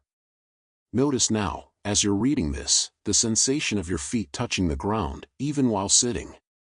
Feel the connection between your body and the earth beneath you. Practice invitation. Tomorrow morning, choose one walk, even if it's just from your bedroom to your kitchen, and take it as if it were the first time you'd ever experienced walking. Notice 3 things you've never noticed before along that familiar path. The art of conscious breathing. In the mountains where I spent much of my younger years, there lived an old craftsman who made the most beautiful pottery. When asked about his secret, he would smile and say, "I breathe with the clay." At first, this seemed like poetic nonsense, but watching him work, I began to understand. His breathing and his shaping of the clay moved in harmony, not rushed, not forced, but flowing together like a river following its natural course. Your breath is your most intimate teacher in the art of living according to the Tao. It's always available, always present, always offering you a path back to simplicity and peace. Unlike meditation cushions or quiet retreats, your breath travels with you everywhere, into stressful meetings, difficult conversations, and overwhelming moments. The first breathing practice I want to share with you is so simple it may surprise you with its power. I call it return breathing, because it helps you return to your natural state of calm awareness. When you notice tension building in your shoulders, when your thoughts begin racing, or when you feel that familiar tightness of stress anywhere in your body, pause and take 3 conscious breaths. For the first breath, simply notice that you're breathing. Don't change anything, just become aware of the natural rhythm that's been sustaining you without your attention. For the second breath, allow your exhale to be slightly longer than your inhale, not forced, just gently extended like a sigh of relief. For the third breath, imagine you're breathing in peace and breathing out whatever you don't need to carry in this moment. The beauty of return breathing is its accessibility. You can practice it while stuck in traffic, before answering a difficult email, or in the middle of a challenging conversation. No one needs to know you're doing it, yet it can shift your entire internal landscape in less than 30 seconds. The second practice, belly breathing, reconnects you with the way you breathed as a child, before life taught you to hold tension in your chest and shoulders. Place one hand on your chest and one on your belly. As you breathe naturally, notice which hand moves more. Most adults breathe primarily into their chest, creating shallow breaths that can actually increase anxiety rather than calm it. Now, without forcing, see if you can breathe so that the hand on your belly gently rises and falls while the hand on your chest remains relatively still. This isn't about breathing deeply in a dramatic way, but about breathing fully, allowing your breath to reach the lower spaces of your lungs where it can most effectively oxygenate your blood and calm your nervous system. The third breathing practice I call ocean breathing because it creates a soft sound similar to gentle waves. With your mouth closed, breathe in and out through your nose while slightly constricting your throat, creating a whisper-like sound on both the inhale and exhale. This sound gives your mind something gentle to focus on while naturally slowing and deepening your breathing. Pause and reflect. How does your breathing change throughout your day? What situations tend to make your breathing shallow or rapid? Right now, take 3 return breaths and notice any subtle shifts in how your body feels or how clear your thinking becomes. Practice invitation. Set 3 gentle reminders on your phone today, not demanding alarms, but soft nudges to check in with your breathing and take 3 conscious breaths. Notice how these small pauses affect the quality of your day. Creating sacred spaces in ordinary moments. In the corner of my study, there sits a small table with a single flower, a smooth stone I found by a river years ago, and a candle that I light each morning as I begin my day. This isn't elaborate or expensive. The flower might be a dandelion from my yard, the stone cost nothing, and the candle was purchased at a grocery store. Yet this simple arrangement serves as my daily reminder that the sacred isn't separate from the ordinary, it's discovered within it. You don't need to redesign your home or create an elaborate meditation room to invite more peace into your daily life. Instead, you can create small sacred spaces, moments and places where you pause to connect with something deeper than your endless to-do list. These might be as simple as the corner of your kitchen counter where you place your coffee cup each morning, or the chair where you sit to put on your shoes. Sacred space isn't about the physical arrangement as much as it's about the intention you bring to a moment or place. When you approach any activity with full presence and gentle reverence for the opportunity to be alive in this moment, you transform the ordinary into the sacred. I think of Maria, a nurse who works 12-hour shifts in a busy hospital. She told me that she creates sacred space in the supply closet where she goes to gather materials for her patients. Instead of rushing in and out while mentally planning her next tasks, she takes one conscious breath before entering, sets an intention of compassion for the patients she's about to serve, and takes another conscious breath before leaving. These 30 seconds transform not only her own state of mind but the energy she brings to every interaction that follows. In your home, consider creating what I call intention spots, places where you naturally pause during your daily routines. The threshold between your bedroom and hallway might become a place where you take one conscious breath and set an intention for your day each morning. The chair where you sit to remove your shoes after work might become a place where you take a moment to consciously transition from work energy to home energy. Your car can become a sacred space simply by taking a moment before starting the engine to appreciate the reliable transportation that serves you, or by choosing to drive in silence occasionally instead of automatically turning on the radio or making phone calls. The key is consistency, returning to the same small practices in the same places until they become natural anchors for presence throughout your day. Even your daily shower can become a sacred space when you approach it with awareness. Instead of using this time to mentally rehearse your day, you might focus on the sensation of warm water, the gratitude for indoor plumbing that billions of people lack, or simply the luxury of these few minutes when you have nowhere else to be and nothing else to do but care for your body. Pause and reflect. Where in your home do you naturally slow down or pause? How might these existing moments of transition become opportunities for greater presence? Consider, what small, simple objects around your home could serve as gentle reminders to return to the present moment? Practice invitation. Choose one threshold in your home, a doorway you pass through regularly, and begin taking one conscious breath each time you cross it. Notice how this simple practice affects your awareness throughout the day. Mindful eating. Every meal is spiritual practice. There's an old Taoist story about a student who asked his master, "When do you practice meditation?" The master replied, "When I sit, when I walk, when I eat, when I sleep." The student, confused, said, "But master, everyone sits and walks and eats and sleeps." The master smiled and said, "Yes, but when I sit, I sit. When I walk, I walk. When I eat, I eat. When I sleep, I sleep." In our culture of multitasking, eating has become something we do while working, driving, watching television, or scrolling through our phones. We've forgotten that eating is actually one of our most intimate connections to the earth, to the cycles of seasons, and to the miracle of how our bodies transform food into energy, healing, and life itself. Mindful eating isn't about following strict dietary rules or eating only certain foods. It's about returning to the simple awareness of eating, really tasting your food, appreciating its journey from earth to table, and honoring your body's natural wisdom about what it needs and when it's satisfied. Begin with just one meal or snack each day, perhaps your morning coffee or afternoon tea. Before taking your first sip, pause to notice the aroma. Feel the warmth of the cup in your hands. Take your first sip slowly, allowing it to touch your tongue before swallowing. Notice the temperature, the texture, the complexity of flavors that you usually miss when drinking quickly while thinking about other things. This same quality of attention can transform any eating experience. When you eat an apple, notice its color, its skin's texture, the sound it makes when you bite into it, the way the flavor changes as you chew. You might find yourself naturally eating more slowly, which allows your body's natural satiety signals to function properly. You'll often discover you feel satisfied with less food when you're actually present for eating it.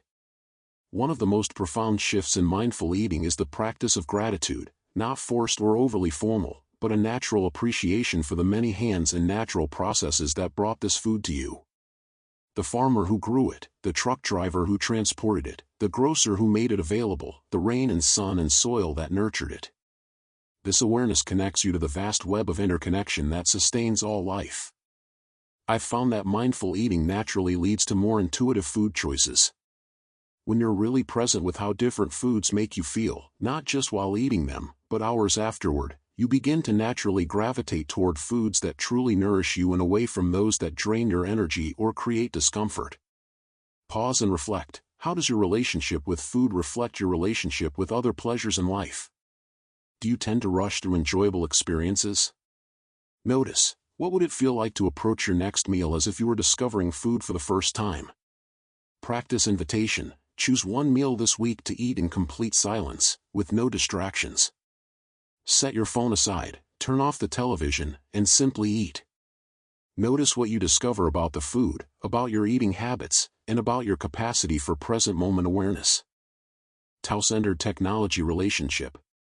Late one evening, I was walking through a city park when I noticed something that stayed with me for weeks afterward.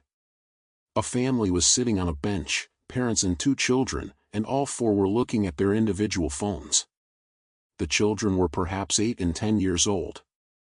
They sat in physical proximity but existed in completely separate digital worlds, missing the sound of leaves rustling above them, the last light of sunset, and most importantly, each other's presence. This isn't a condemnation of technology, which has brought tremendous benefits to our world, but an invitation to consider how we might relate to it more consciously. The Tao teaches us about balance, about knowing when to engage and when to step back, when to connect and when to be still. These same principles can guide our relationship with the digital tools that have become so central to modern life. The practice of intentional connection begins with pausing before picking up your phone or opening your laptop. Instead of automatically reaching for these devices out of habit, boredom, or anxiety, take one conscious breath and ask yourself what you actually want to accomplish. Are you seeking specific information? Connecting with a particular person? Or are you simply trying to escape from present-moment discomfort? This small pause often reveals how much of our technology use is unconscious, a digital fidgeting that pulls us away from whatever we're actually experiencing. Sometimes you'll discover that what you really need isn't more information or stimulation, but simply to sit quietly with whatever emotion or sensation you were trying to avoid. Create device-free zones in your life, not as rigid rules that create stress, but as gentle boundaries that protect your capacity for presence. Perhaps your bedroom becomes a place where phones charge outside, allowing your sleep and wake cycles to follow natural rhythms rather than being disrupted by blue light and the anxiety-inducing habit of checking messages before bed or immediately upon waking. Consider establishing analog hours, periods of time when you engage with the physical world without digital mediation. This might be the first hour after waking or the last hour before sleep. During these times, you might read physical books, write with pen and paper, have face-to-face conversations, or simply sit quietly without the constant input of information. The practice of conscious notification involves taking control of when and how technology requests your attention. Turn off non-essential notifications and designate specific times for checking email and social media rather than allowing these platforms to interrupt your attention throughout the day. This isn't about becoming unreachable, but about choosing when to be available rather than being constantly reactive to digital demands. When you do engage with technology, notice how different platforms and activities affect your internal state. Do certain websites or apps leave you feeling energized and inspired, or depleted and agitated? Social media that sparks comparison and anxiety doesn't serve your well-being any more than food that consistently makes you feel sluggish serves your physical health. Pause and reflect. How does your current relationship with technology support or hinder your sense of inner peace and connection with others? Consider, what would change in your daily experience if you treated your attention as precious and worthy of protection? Practice invitation. For one day this week, practice the 3-breath rule before reaching for your phone. Take 3 conscious breaths and ask yourself what you're hoping to find or feel. Notice how often this pause changes your choice about whether to engage with the device. The regenerative power of silence. In the monastery where I spent several formative years of my youth, there was a monk who had taken a vow of silence except for 1 hour each day. I was initially puzzled by this choice. Why limit the gift of speech so drastically? But as I observed him over months, I began to understand something profound about the relationship between silence and wisdom, between stillness and clarity. This monk's single hour of daily speech was the most thoughtful, compassionate, and helpful communication I had ever witnessed. His words seemed to arise from a deep well of consideration, carrying weight and meaning that cut through confusion and offered genuine insight. The silence hadn't diminished his ability to communicate, it had refined it to its most essential and powerful form. You don't need to take vows of silence to access this same regenerative power. In our noise-saturated world, even small amounts of intentional quiet can restore your nervous system, clarify your thinking, and reconnect you with your own inner wisdom. Silence isn't empty space that needs to be filled, it's fertile ground from which creativity, insight, and peace naturally arise. Begin by finding just 5 minutes of silence each day, not meditation with techniques or goals, but simply sitting quietly without input. No music, No podcasts, no conversations, no reading. Just you in the present moment, allowing whatever arises to be there without needing to fix, analyze, or improve anything. You might notice how challenging this initially feels. Our minds, accustomed to constant stimulation, may generate more thoughts and mental chatter when first encountering silence. This is natural and temporary. Like a pot of muddy water that clears when allowed to sit still, your mind will gradually settle into the peace that exists beneath its surface activity. Create islands of silence throughout your day. Perhaps you drive to work in silence one day per week, allowing the commute to become a transition space between home and work rather than another opportunity for information consumption. Or you might eat lunch outside without any devices, simply noticing the sky, the air, and the sounds of the natural world. The silence I'm suggesting isn't about suppressing thoughts or forcing your mind to be blank. It's about creating space for whatever is present to be acknowledged without immediately needing to respond, solve, or escape from it. In this space, you often discover that many of your concerns resolve themselves naturally, that creative solutions emerge without effort, and that a deep sense of okayness exists even in the midst of life's challenges. Some of my most important insights have come not from studying or analyzing, but from sitting quietly and allowing understanding to arise naturally. There's a different quality of knowing that emerges from silence, less mental and more intuitive, less forced and more organic, less about accumulating information and more about accessing the wisdom that already exists within you. Pause and reflect. How much silence exists in your typical day? When was the last time you experienced complete quiet for more than a few minutes? Notice, what emotions arise when you consider sitting in silence with no agenda except being present? Practice invitation. Tomorrow, find 5 minutes to sit in complete silence. Don't try to meditate or accomplish anything specific, just sit quietly and notice whatever you notice. If this feels uncomfortable, that's valuable information about how much you might benefit from regular silence. Evening practice, releasing the day. As darkness falls and artificial lights begin to twinkle in windows across the city, I'm reminded of something my grandmother used to do each evening. She would sit on her front porch for a few minutes before going inside for the night, not doing anything particular, just marking the transition from day to evening with a few moments of stillness. She called it putting the day to rest. There was wisdom in this simple ritual that I didn't appreciate until I was much older. She was consciously completing each day rather than simply collapsing into bed carrying all the day's accumulated tensions, unfinished mental conversations, and emotional residue into her sleep.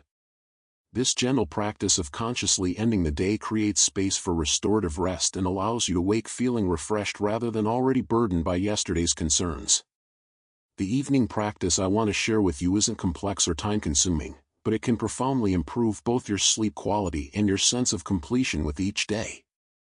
Think of it as a gentle bridge between the active energy of daytime and the receptive energy of nighttime rest. Begin by creating a simple transition ritual about 30 minutes before you want to be asleep.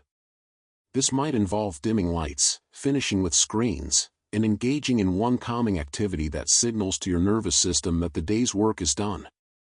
This could be gentle stretching, brewing a cup of herbal tea, writing in a journal, or simply sitting quietly. The core of the practice involves what I call releasing what's not yours to carry. Throughout each day, we accumulate tensions, worries, and emotional residue that doesn't actually belong to us. The frustration you absorbed from a colleague's bad mood, the anxiety you took on from watching the news, the responsibility you assumed for problems that aren't actually yours to solve. Sit comfortably and take a few slow breaths. Then, imagine yourself releasing anything you picked up during the day that isn't yours to keep. You might visualize this as setting down heavy bags, or imagine tension flowing out of your body like water, or simply have the intention to let go of whatever doesn't serve your peace. Don't worry about doing this perfectly, intention is more important than technique. Next, acknowledge 3 things that went well during the day, no matter how small. Perhaps you had a moment of genuine connection with someone, noticed something beautiful in nature, or handled a challenging situation with more patience than usual. This isn't about forced gratitude, but about training your attention to notice the goodness that exists alongside difficulty. Finally, if there are unfinished concerns or tasks on your mind, you might write them down briefly or simply acknowledge them with the understanding that tomorrow will bring fresh energy and perspective. The goal isn't to solve everything before sleeping, but to consciously set aside the day's concerns so they don't cycle through your mind as you're trying to rest. As you prepare for sleep, you might offer a simple intention for rest, not a complex visualization or technique, but perhaps something like, "May this sleep restore and refresh me," or simply, "I am grateful for this day and ready for rest." Pause and reflect. How do you currently transition from day to evening? Do you carry the day's stress and mental activity into your sleep? Consider, what would it feel like to go to bed each night with a sense of completion and peace rather than mental agitation or worry? Practice invitation. Tonight, try the simple practice of identifying 3 things that went well today before you go to sleep. Notice how this affects both your mood as you fall asleep and how you feel upon waking. As I sit here now, watching the sun set beyond my window, painting the sky in soft oranges and purples, I'm filled with gratitude for the simplicity of these practices. They require no special equipment, no perfect conditions, no advanced training. They ask only that you show up to your own life with a little more awareness, a little more intention, and a little more kindness toward yourself. The path of the Tao isn't about adding more complexity to your already full days. It's about discovering the profound peace and wisdom that become available when you approach ordinary moments with extraordinary presence. Each step you take with awareness, each conscious breath, each moment of silence you create becomes a small return to your natural state of balance and peace. Tomorrow will bring new opportunities to practice, new chances to choose presence over distraction, simplicity over complication, being over endless doing. Trust in the gradual accumulation of these small choices. Like water slowly wearing smooth stones in a riverbed, these gentle practices will gradually reshape your experience of daily life, not through force or dramatic effort, but through the patient, persistent power of conscious living. The way is made by walking, one aware step at a time. Parables and case studies. In the soft morning light filtering through my study window, I watch dewdrops form perfect spheres on bamboo leaves, each one reflecting the entire garden in miniature. This is how truth works in our lives. Sometimes the most profound teachings arrive not through complex philosophies, but through simple stories that mirror our own experience back to us. Over the countless seasons I have observed human nature, I've noticed that wisdom often travels best dressed as story. When we hear of another's journey from struggle to peace, something within us recognizes the path. Today, let me share with you 7 stories, some ancient, some as recent as yesterday's sunrise, that illuminate how Taoist principles transform ordinary lives into extraordinary examples of natural harmony. These are not fairy tales promising impossible transformations, but honest accounts of real people who discovered that the greatest changes often come through the smallest adjustments in perception. Each story carries within it seeds that may sprout in your own soil, in your own season, in your own perfect timing. The executive who discovered leadership through authentic vulnerability. Sarah Chen sat in her corner office on the 42nd floor, surrounded by awards and accolades that felt increasingly hollow with each passing day. As chief operations officer of a tech giant, she had climbed every rung of the corporate ladder, yet found herself more exhausted and disconnected than ever. Her team respected her intelligence and feared her perfectionism, but she sensed an invisible wall between herself and genuine connection. The turning point came during what she later called her bamboo moment. Walking through Golden Gate Park after yet another 14-hour day, she paused beside a grove of bamboo swaying in the evening breeze. She noticed how the tallest stalks bent almost horizontal during wind gusts, then gracefully returned upright, never breaking, always flowing.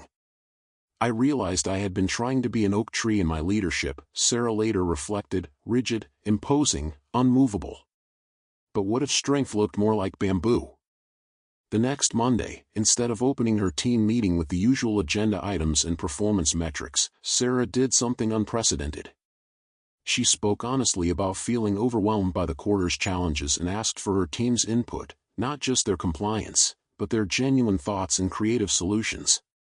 The silence that followed felt eternal, but gradually, voices emerged. Her normally quiet data analyst shared insights that had been percolating for months. Her most skeptical engineer admitted he'd been holding back innovative approaches, afraid they might be seen as criticisms of current methods. Her youngest team member revealed research findings that could revolutionize their entire approach. Over the following months, Sarah discovered that admitting uncertainty created space for collective wisdom to emerge. When she stopped needing to have all the answers, her team started providing solutions she never could have conceived alone. Productivity increased not through longer hours or increased pressure, but through genuine collaboration and creative problem-solving. The paradox was beautiful, Sarah shared a year later. The moment I stopped trying to control everything was when our department started exceeding every metric. My vulnerability gave others permission to bring their whole selves to work, and that's where the real innovation lived. Her leadership style evolved into what she called bamboo leadership, flexible enough to bend with changing circumstances, rooted enough to provide stability, and hollow enough to allow ideas to flow through her rather than needing to originate from her.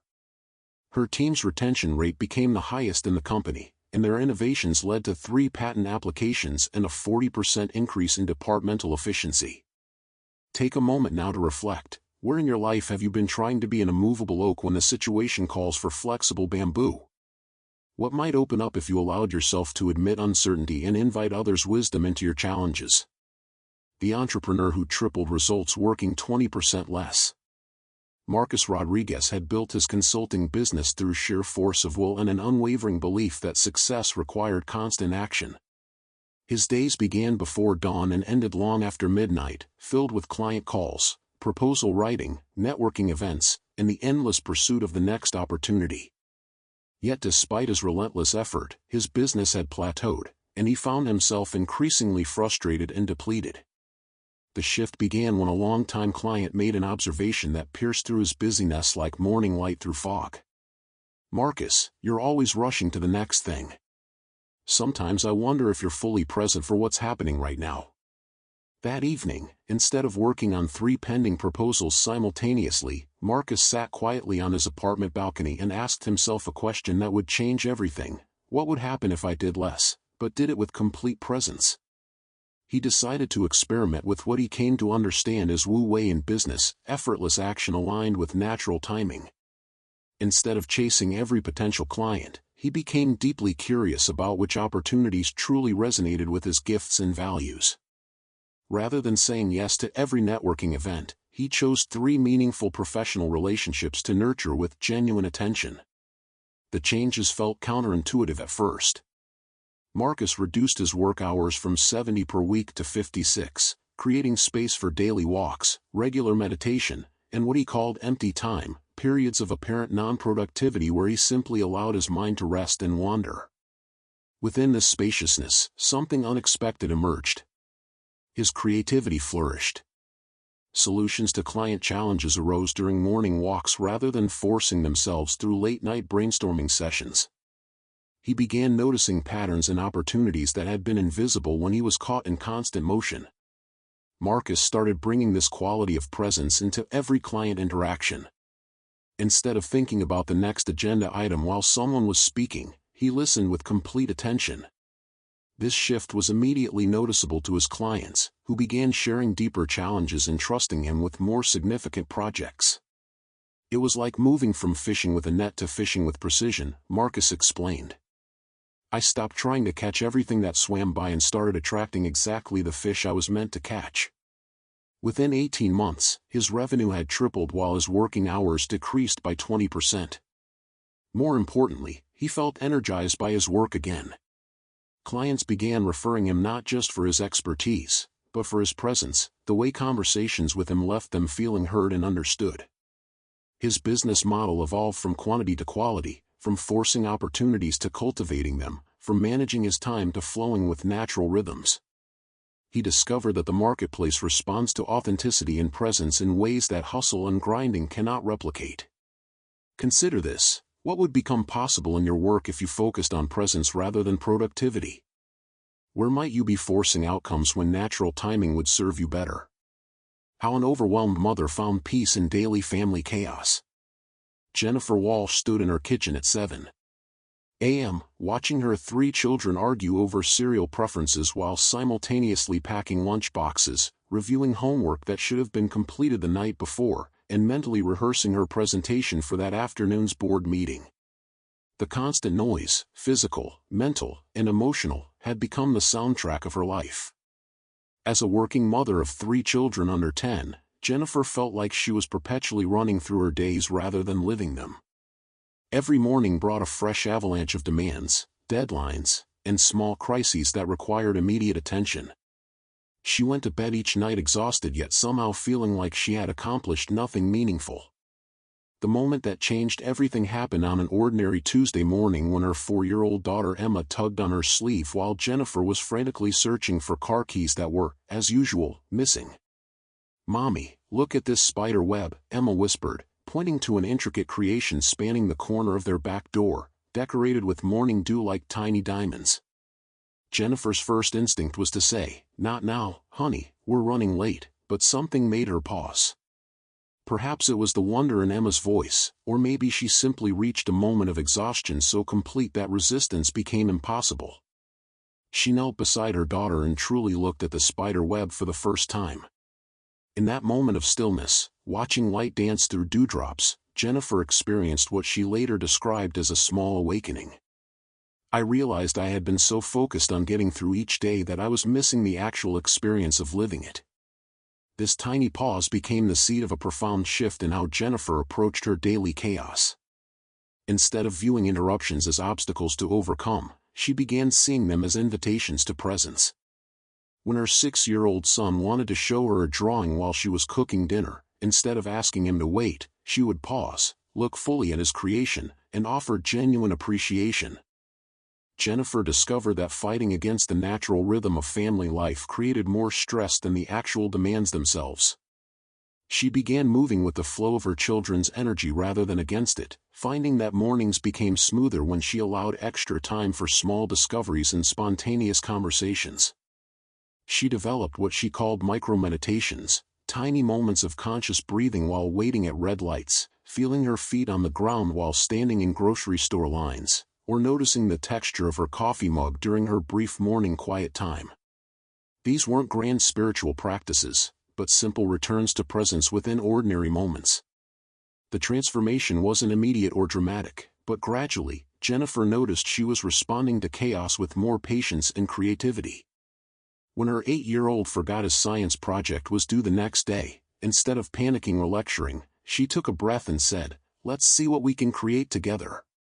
6 months later, Jennifer realized that her external circumstances hadn't changed significantly. 3 children still created 3 children's worth of beautiful chaos, but her internal experience had transformed completely. She felt more connected to her children, more present in her marriage, and more creative in her professional work. "I stopped trying to control the river and learned to navigate it with grace," she reflected.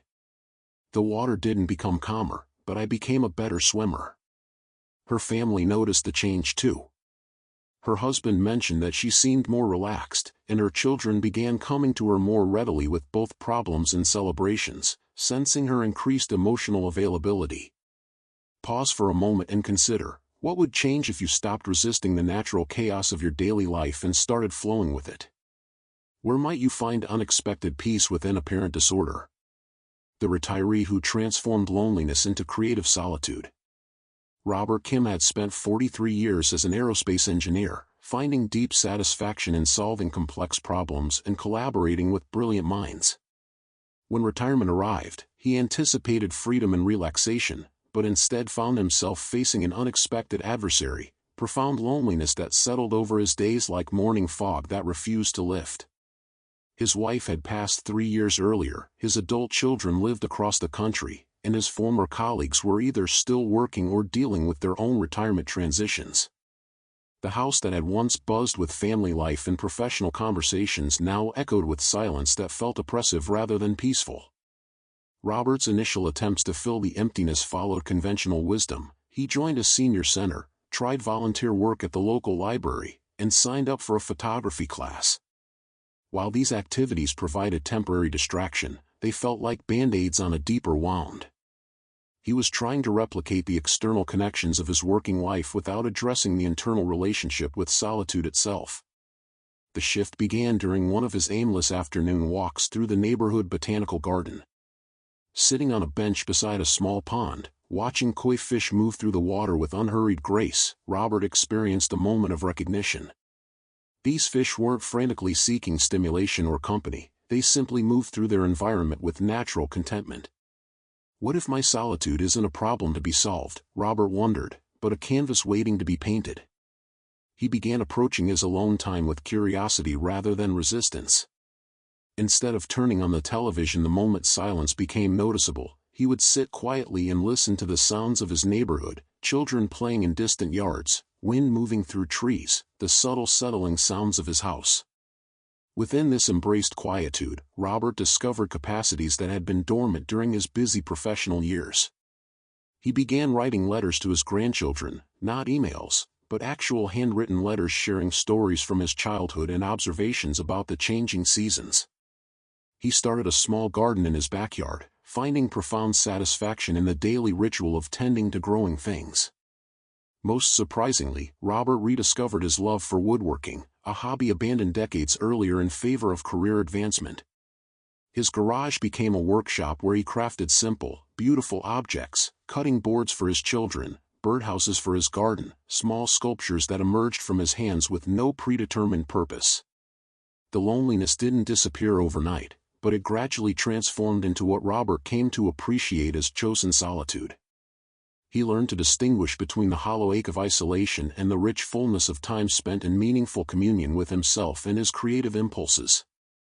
I realized I had been confusing being alone with being lonely, Robert shared with his daughter during one of their weekly phone calls. Now I understand that solitude can be the most intimate relationship you'll ever have, the one with your own authentic self. His woodworking pieces became conversations in themselves. Neighbors began stopping by to admire his garden and commission small projects. A local artisan fair invited him to display his work, leading to connections with other craftspeople who appreciated both his skill and his unhurried approach to creation. Robert's retirement transformed from empty time to be filled into sacred time to be honored. He developed routines that felt like rituals, morning coffee consumed slowly while watching sunrise light move across his garden, afternoon woodworking sessions that felt more like meditation than labor, evening reading by the fireplace with the same contentment the koi displayed in their pond. 2 years later, when his son suggested he might want to consider moving to a senior community for more social interaction, Robert smiled and declined. "I'm not lonely anymore," he explained. "I'm in very good company, my own." Take a moment to reflect. How might your relationship with solitude change if you approached it as opportunity rather than obstacle? What creative capacities might emerge if you gave yourself permission to explore emptiness rather than immediately filling it? The Urban Gardener, cultivating simplicity in small spaces. Maria Santos lived in a fourth-floor walk-up apartment in Brooklyn, New York, with exactly 43 square feet of outdoor space, a fire escape that faced an alley between buildings. For most people, this might seem like an insurmountable obstacle to any kind of meaningful connection with nature. For Maria, it became the foundation of a practice that transformed not just her living space, but her entire approach to life. Working as a social worker in the city's most challenging neighborhoods, Maria came home each evening carrying the weight of others' struggles alongside her own urban stress. The constant noise, concrete landscapes, and frenetic pace of city life left her feeling disconnected from any sense of natural rhythm or organic peace. The inspiration came from an unexpected source, her elderly neighbor Mrs. Chen, who had somehow created a thriving garden on her own fire escape using nothing but recycled containers, morning sunlight, and what appeared to be pure love. When Maria complimented the beautiful vegetables and herbs cascading from tomato cans and plastic yogurt containers, Mrs. Chen smiled and said, "Small space, big possibility. Nature doesn't need much room, just attention." With Mrs. Chen as her gentle teacher, Maria began her own experiment in microgardening.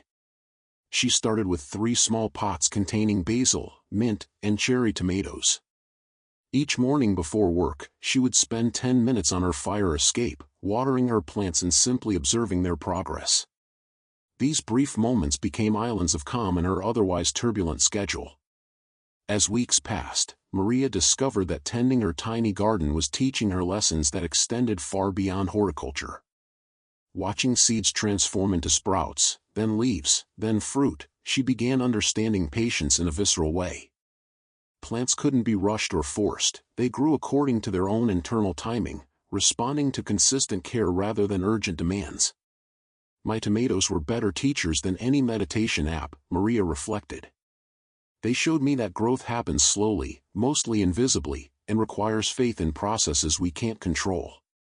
Her fire escape garden gradually expanded using creative recycling. Old boots became planters for succulents, a broken ladder became a vertical herb garden, and mason jars housed sprouts that she grew on her windowsill during winter months. Each addition taught her something new about working within limitations rather than against them. The practice began influencing other areas of her life. At work, instead of feeling overwhelmed by the magnitude of social problems she couldn't solve, Maria started focusing on the small, consistent actions she could take each day. Like tending plants, she realized that meaningful change often happened through regular, patient attention rather than dramatic interventions. Her apartment began reflecting this same philosophy of thoughtful simplicity. Instead of feeling frustrated by her small living space, Maria started appreciating how few possessions she actually needed for contentment. She kept only items that served a purpose or brought genuine joy, discovering that less clutter created more space for peace. The herbs and vegetables from her garden transformed her relationship with food and cooking. Preparing meals with ingredients she had grown herself, even in tiny quantities, brought a sense of connection and gratitude that no grocery store purchase could replicate. A single homegrown tomato became more satisfying than an entire restaurant meal. Maria's friends began visiting specifically to sit on her fire escape garden, drawn by what they described as an inexplicable sense of tranquility in the middle of urban chaos. Her 43 square feet had become a sanctuary not just for plants, but for anyone seeking a few moments of natural peace. "I thought I needed to escape the city to find peace," Maria shared with a friend while harvesting peppers from a container that had once held laundry detergent. "Instead, I learned to create peace within whatever space life gives me." Her experiment in urban gardening evolved into a workshop she now teaches at the community center, helping other city dwellers discover that connection with nature isn't dependent on location or resources, but on attention and intention. She shows participants how a single herb plant on a windowsill can become a daily meditation, how growing your own sprouts can feel like a small miracle, how working with soil, even a handful in a container, can ground you in ways that transcend physical space. 3 years later, Maria's fire escape garden produces enough herbs and vegetables to share with neighbors, and her apartment has become a model of urban simplicity that inspires visitors to reconsider their own relationships with space, possessions, and natural rhythms. Consider this: what small space in your life could become a practice ground for patience and presence? How might working within limitations reveal possibilities you hadn't previously considered? The couple who saved their marriage by stopping the need to fix each other. David and Lisa Martinez had been married for 15 years when they found themselves sitting in a therapist's office, both exhausted from what felt like a never-ending cycle of conflict and disappointment. What had begun as minor differences in personality and approach had evolved into a constant undercurrent of criticism, defensiveness, and the mutual project of trying to improve each other. David, naturally introspective and methodical, felt constantly pressured by Lisa's spontaneous energy and social needs. Lisa, warm and expressive, felt stifled by what she perceived as David's tendency toward overthinking and emotional withdrawal. Each had developed a mental list of changes they believed would improve their partner and, consequently, their marriage. "I spent years trying to make David more outgoing," Lisa later reflected, "while he spent the same years trying to help me be more organized and planned. We had both become full-time renovation projects for each other, which left no energy for actually enjoying our relationship." Their breakthrough came during what seemed like just another argument about weekend plans. Lisa wanted to accept a last-minute invitation to a friend's barbecue. David preferred their original plan to work in the garden and have quiet time together. The familiar pattern began. Lisa accused David of being antisocial, David criticized Lisa for always changing plans, and both retreated to their respective corners feeling misunderstood and frustrated. But something different happened this time. In the middle of their argument, their 8-year-old daughter walked through the living room carrying their elderly cat, Machi, and said casually, "Why don't you just like different things?" Machi likes sunny windowsills and I like playing outside, but we still love each other. The simple wisdom of their child's observation pierced through years of accumulated resentment like light through a prism, revealing something that had been there all along but remained invisible. They had been treating their differences as problems to be solved rather than aspects of each other to be appreciated. That evening, instead of continuing their debate about the barbecue, David and Lisa sat together and asked themselves a question that would transform their marriage. What if our differences aren't flaws to be corrected, but gifts to be appreciated? David began recognizing that Lisa's spontaneity brought adventure and joy to their lives in ways his planning never could. Her social ease had introduced them to wonderful friendships and experiences that his more cautious nature might have missed.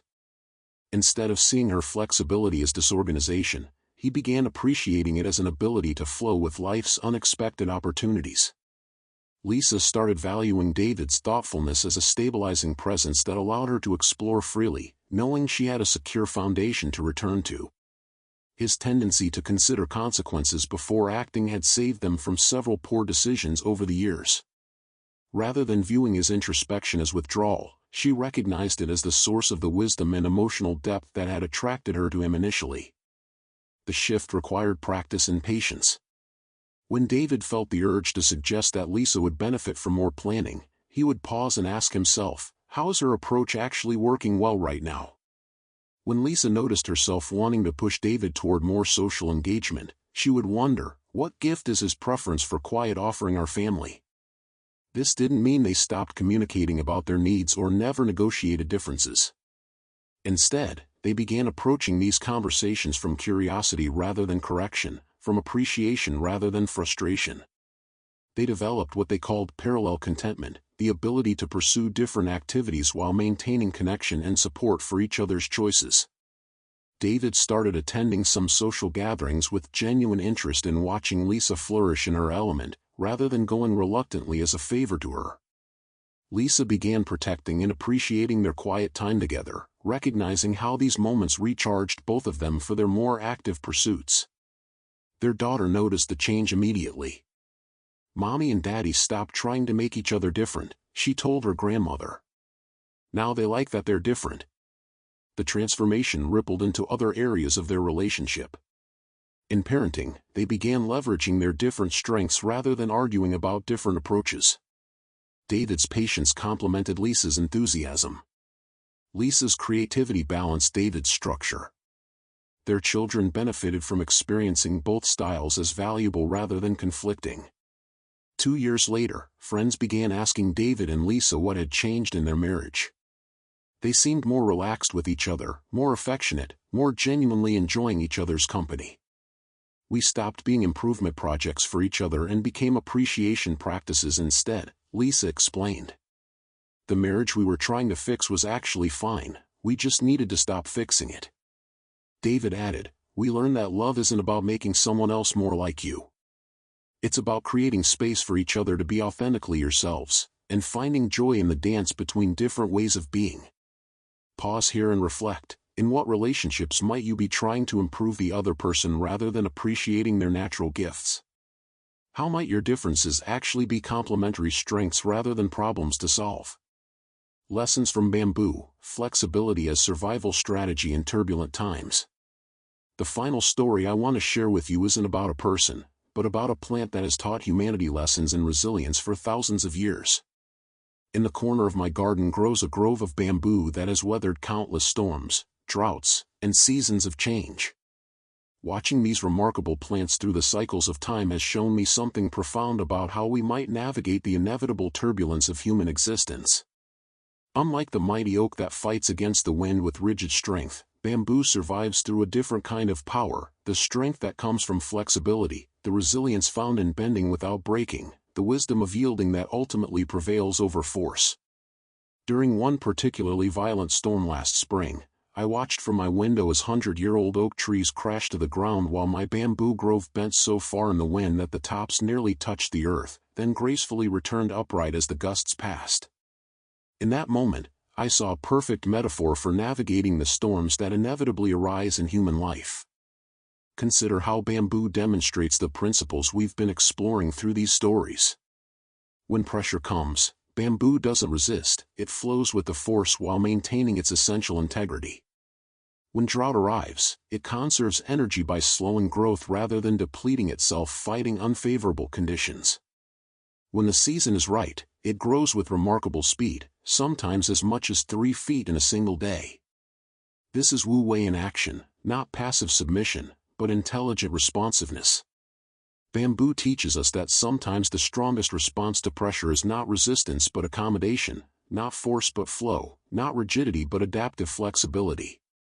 In Sarah's executive suite, she learned bamboo leadership, strong enough to provide structure, flexible enough to bend with changing circumstances, hollow enough to allow wisdom to flow through her rather than needing to originate from her. Marcus discovered bamboo entrepreneurship, growing rapidly when conditions were right, conserving energy when they weren't, always remaining rooted in authentic purpose while adapting to changing markets.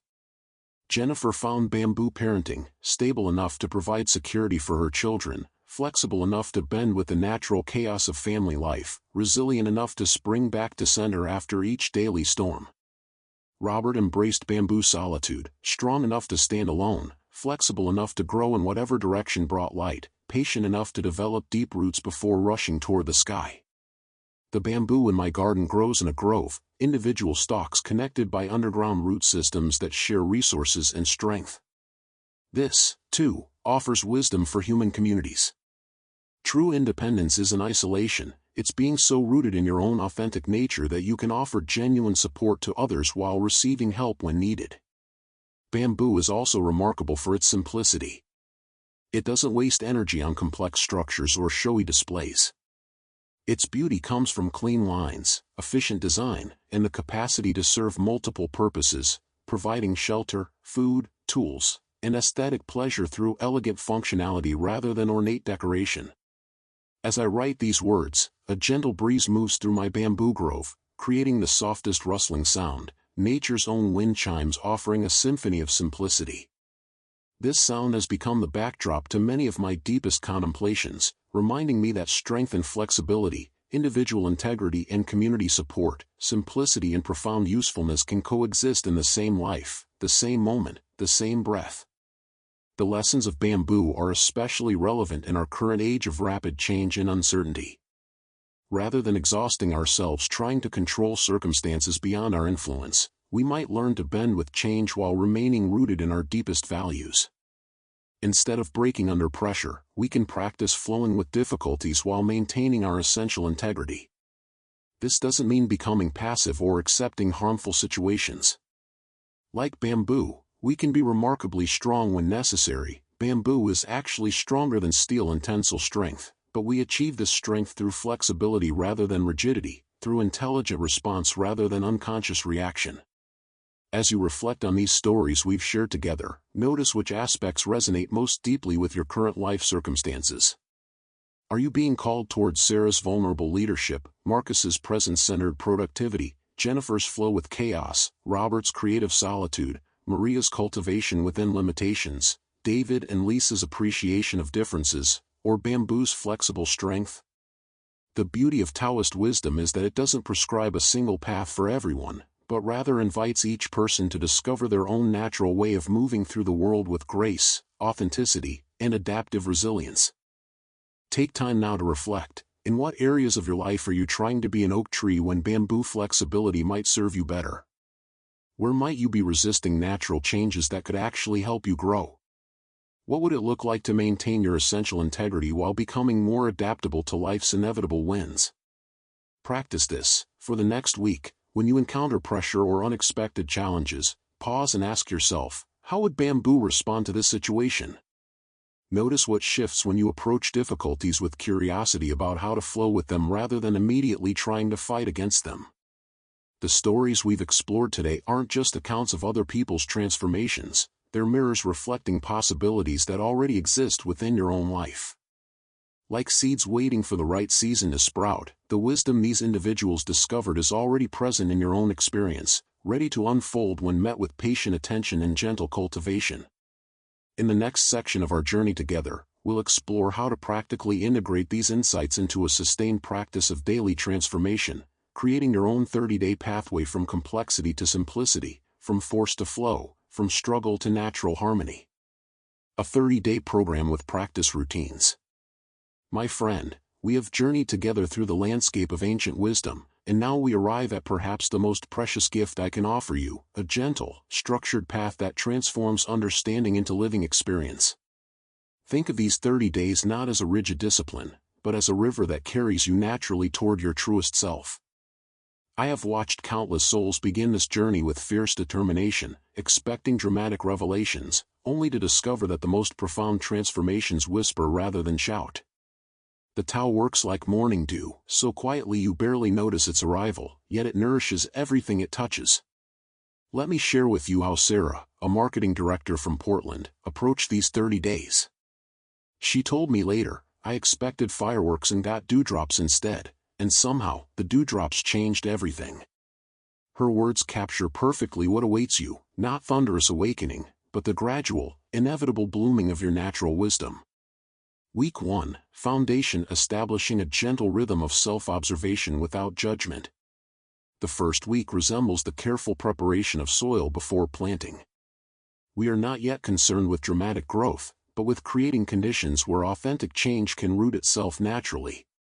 Each morning, before the world makes its demands upon you, sit quietly for just 5 minutes.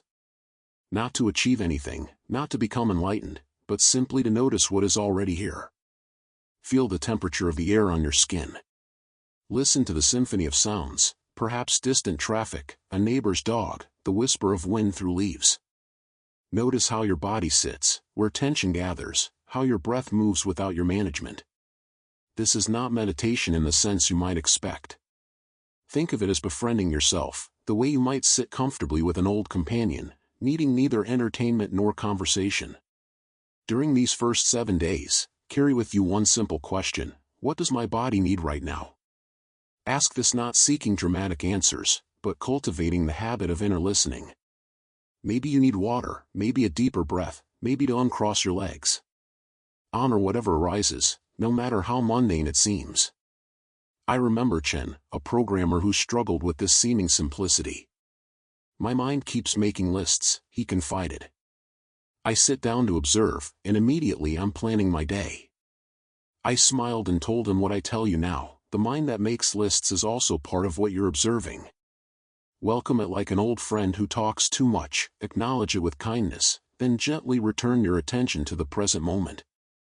Evening reflection during week 1 involves a single, powerful practice. Before sleep, place your hand on your heart and silently acknowledge 3 moments from your day when you acted from genuine kindness, toward yourself or others. These might be tiny moments: letting someone merge in traffic, choosing the stairs instead of berating yourself for not exercising, pausing before speaking in frustration to your teenager. The beauty of this practice lies not in achieving kindness, but in training yourself to notice it when it naturally arises. You are already more aligned with the Tao than you realize. We are simply learning to see clearly. Moments for reflection: what do you discover when you observe without trying to fix or change anything? How does your relationship with your own thoughts begin to shift when you welcome them rather than judge them? What small kindnesses do you notice emerging naturally from your authentic self? Daily practice: each morning, set an intention to pause 3 times during your day, perhaps before meals, and simply notice your breath for 3 conscious cycles. Feel the air entering and leaving your body, connecting you to the vast rhythm that sustains all life. Week 2, Simplification: eliminating excess gradually. As the second week dawns, you may notice something subtle has shifted. Perhaps you catch yourself pausing before rushing into your day, or find a moment of genuine appreciation for your morning coffee. This is the Tao working through you, not because you've forced it, but because you've created space for its natural expression. Now we turn toward what I call the gentle clearing.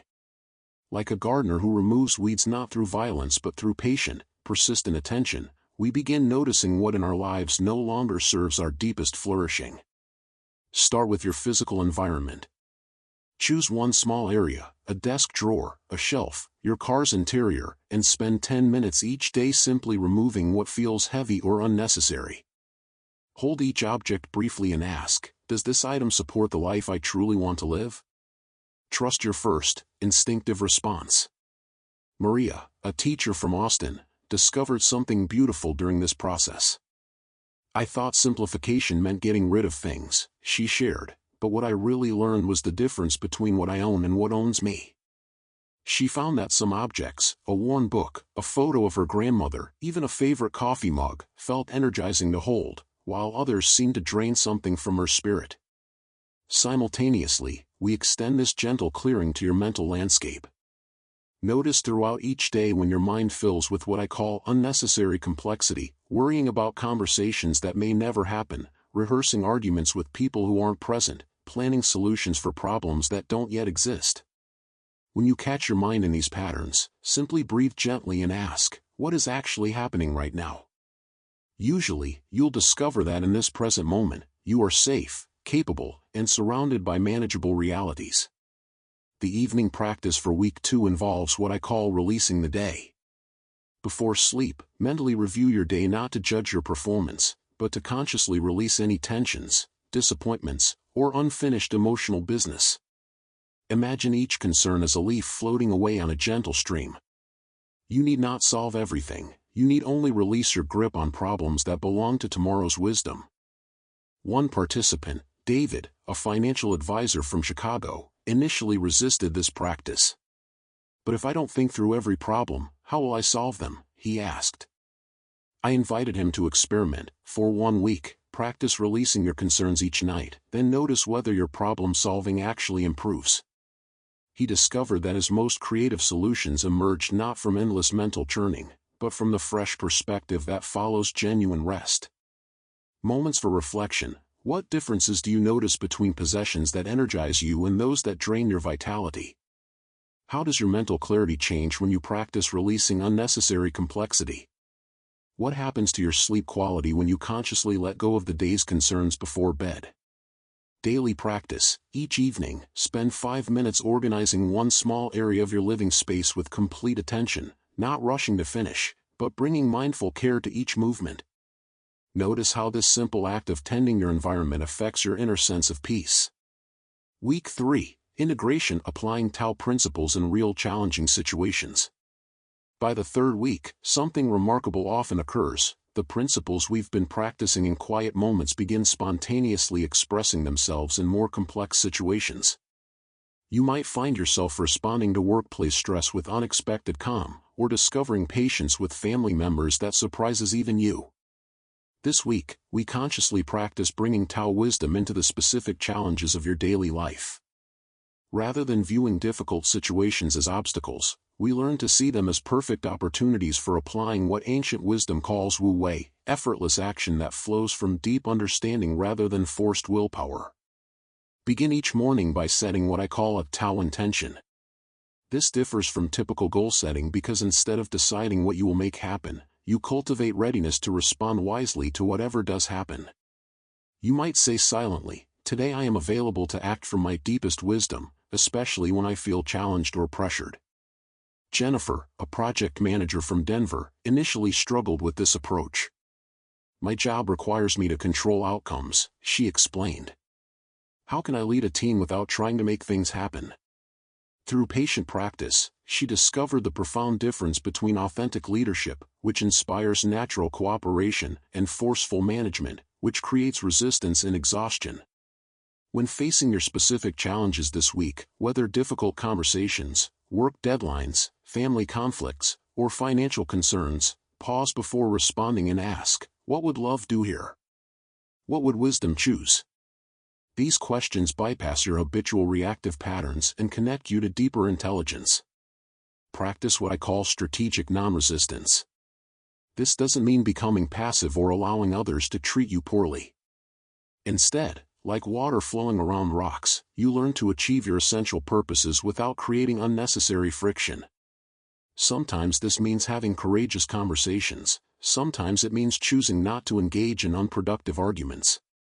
Thomas, a small business owner from Seattle, applied this wisdom to a conflict with a difficult client. Instead of matching the client's aggressive energy, his usual pattern, he remained calm, listened fully, and responded only to the legitimate concerns beneath the hostile surface. Not only did he preserve the business relationship, but the client later apologized and became one of his strongest advocates. The evening practice for week 3 involves reviewing your day through the lens of ancient wisdom. Where did you flow like water, adapting wisely to circumstances? Where did you resist unnecessarily, creating suffering for yourself or others? Where did you discover strength and gentleness, or wisdom in not knowing? This review isn't about perfect performance, it's about developing what Taoists call the observer's mind, the part of you that can witness your patterns with compassionate clarity, leading naturally to more skillful choices. Moments for reflection. What difference do you notice between forcing outcomes and allowing them to emerge through wise action? How does your energy change when you practice strategic non-resistance in challenging situations? What specific situations in your life become easier when approached with Tao principles? Daily practice. Choose one recurring challenge in your life, perhaps morning traffic, a difficult coworker, or household management, and consciously apply Wu Wei for 1 week. Instead of struggling against the situation, experiment with flowing wisely around or through it, noting how this affects both your stress levels and your effectiveness. Week 4, Natural Flow. Living Wu Wei in daily decisions with growing confidence. The 4th week arrives like dawn breaking over familiar landscape. Suddenly you can see clearly what was always there. Many people report that by this point, acting from Tao principles no longer feels like conscious practice but rather like remembering their natural way of being. This week, we focus on developing what I call trust in the unfolding, the growing confidence that when you align with natural wisdom rather than forcing through willpower, life begins to flow with surprising grace and efficiency. Begin each morning not with a rigid schedule, but with what I call structured openness. Yes, you have responsibilities and commitments, but hold them lightly, remaining available to the unexpected opportunities and course corrections that each day naturally offers. Rachel, a nurse from Miami, described this shift beautifully. I used to fight my way through each day like swimming upstream. Now I feel like I'm flowing with a current that somehow carries me exactly where I need to go, often by paths I never would have planned.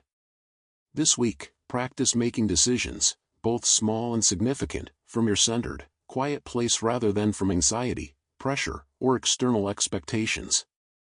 When facing choices, take 3 conscious breaths and ask, which option feels most aligned with my authentic nature? Which path honors both my genuine needs and my consideration for others? You may discover that some decisions you've been agonizing over become surprisingly clear when approached from stillness rather than mental struggle. Other choices may reveal themselves as less crucial than they initially seemed, freeing your energy for what truly matters. Practice what I call responsive spontaneity in your interactions with others. Instead of entering conversations with fixed agendas about what you need to accomplish or prove, remain present to what each moment is actually calling for. Sometimes this means offering advice, sometimes it means simply listening. Sometimes it means sharing your authentic feelings, sometimes it means holding gentle space for another's process. Mark, a sales director from Phoenix, initially worried this approach would hurt his professional effectiveness. Instead, he discovered that when he stopped trying to manipulate conversations toward predetermined outcomes, his genuine interest in serving clients' real needs made him far more successful than any sales technique ever had. The final evening practice involves what I call gratitude for the invisible.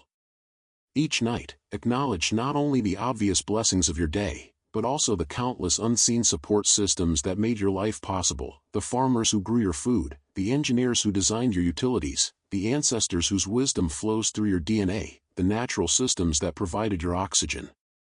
This practice cultivates what Taoists recognize as fundamental interconnectedness, the deep knowing that your individual flourishing is intimately connected to the well-being of the whole. From this understanding, generosity and wisdom arise naturally rather than as moral obligations. Moments for reflection. How has your relationship with decision-making changed over these 4 weeks? What do you notice about the quality of your interactions when you practice responsive spontaneity? How does recognizing your fundamental interconnectedness affect your daily choices and priorities? Daily practice. Each day this week, consciously choose one action that serves both your authentic well-being and contributes positively to your immediate community, whether that's your family, workplace, neighborhood, or the natural environment. Notice how these choices affect your sense of purpose and inner peace. Recognizing transformation, subtle but profound markers of progress. My dear friend, The changes that matter most often arrive so quietly that you might not notice them without gentle attention. Unlike the dramatic transformations promised by much of modern self-help culture, Tao wisdom works like spring's gradual warming. One day you suddenly realize everything has shifted, though you cannot pinpoint the exact moment of change. Watch for these subtle markers. You may find yourself naturally pausing before reactive responses that once felt automatic. Perhaps you discover genuine curiosity arising in situations that previously triggered only judgment or frustration. You might notice that problems which once consumed hours of mental energy now resolve through patient, present-moment attention. Many practitioners report that their sleep becomes naturally deeper, their digestion improves, and they feel more energetic throughout the day, not through forced lifestyle changes, but as natural expressions of reduced internal resistance and stress. Your relationships may begin shifting in ways that surprise you. As you practice accepting yourself more fully, others often feel permission to be more authentic around you.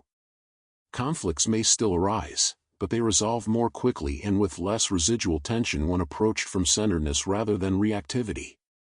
Personal adaptations, honoring your unique path. Remember always that these practices are offerings, not requirements. Your life circumstances, physical needs, work schedule, and family responsibilities are unique. The wisdom of Tao is like water, it takes the shape of whatever container holds it while maintaining its essential nature. If morning practice feels impossible, find moments of stillness during your commute or lunch break. If evening reflection doesn't suit your energy rhythms, practice gratitude and release while washing dishes or folding laundry. The external form matters far less than the internal quality of presence and kindness you bring to whatever you're doing. Some days you will feel aligned and flowing, other days may feel scattered or difficult. Both experiences are part of the natural rhythm. The goal is not constant serenity but rather developing the inner resources to meet whatever arises with increasing wisdom and grace. As these 30 days draw toward completion, you may find yourself curious about what comes next. The beautiful truth is that you are not completing anything, you are beginning to live from a place you have always carried within you but perhaps forgot how to access. The practices continue not as external disciplines but as natural expressions of who you are becoming, or perhaps more accurately, who you are remembering yourself to be. Your journey with the Tao is as endless as it is immediate, as simple as it is profound. Trust the process, trust your own deep wisdom, and most of all, trust that everything you need for this path already lives within your naturally awakened heart. Integration, commitment, and next steps. As I sit here in the gentle quiet of dawn, watching the mist rise from the river like whispered secrets returning to the sky, I find myself thinking about the nature of completion. You and I have traveled together through these pages, exploring the ancient pathways of simplicity, and yet, here is the beautiful paradox: there is no finish line to cross, no certificate of mastery to frame and hang upon your wall. The Tao that can be completed is not the true Tao. The simplicity that can be perfectly achieved becomes, in that very achievement, a complexity of the mind. What we have discovered together is not a destination but a recognition: you have always been walking this path. Every breath you have ever taken has been an opportunity for presence. Every moment of confusion has been an invitation to return to the natural state of not knowing, which is the beginning of all wisdom.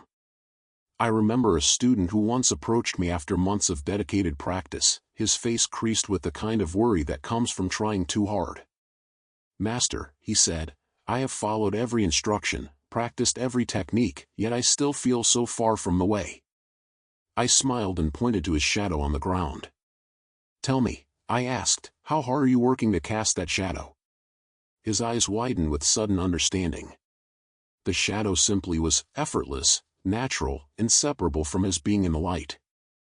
This is the essence of what we have explored together, not the acquisition of something foreign, but the removal of what obscures your natural luminosity. Simplicity is not a skill to be learned but a remembering of what you have never actually forgotten. It lives in the space between your thoughts, in the pause between your breaths, in the moment before you decide what your next moment should be. Yet I would be dishonest if I suggested that this recognition makes the journey effortless from here forward. The world around you will continue its beautiful, chaotic dance. Emails will still multiply in your inbox like spring flowers after rain. Traffic will still move with the unpredictable rhythm of water flowing around stones. Relationships will still present you with the magnificent challenge of loving without controlling, of caring without clinging. The difference, and it is profound, is in how you meet these eternal human experiences. Where once you might have armored yourself with strategies and systems, now you can move with the fluid responsiveness of water. Where once you might have exhausted yourself swimming against the current of what is, now you can find the deeper current that flows toward what wants to emerge. This shift is both subtle and revolutionary. Your colleagues may notice that you seem less frantic, more present, though they may not be able to name what has changed. Your family may sense a new quality of listening in your presence, a spaciousness that allows them to be themselves more fully. You yourself may find that problems that once seemed insurmountable now resolve themselves with surprising ease, not through your forceful effort, but through your patient attention to what wants to happen naturally. Moment for reflection. Can you sense, even now, the difference between the person who began reading these words and the one who sits here now? What feels lighter? What feels more natural? Rest in this recognition without needing to analyze it. But let us be honest about the challenges that await. The old habits of rushing, of overscheduling, of believing that your worth depends on your productivity, these patterns have deep roots. They were not formed overnight, and they will not disappear simply because you have glimpsed a more graceful way of being. They will return, sometimes with surprising force, especially during periods of stress or transition. When this happens, and it will happen, remember that even this return of old patterns is part of the natural rhythm of growth. A tree does not grow steadily upward every day. Sometimes it consolidates its roots, sometimes it rests through winter, sometimes it bends deeply in storms before straightening again toward the light. Your own growth follows a similar organic intelligence.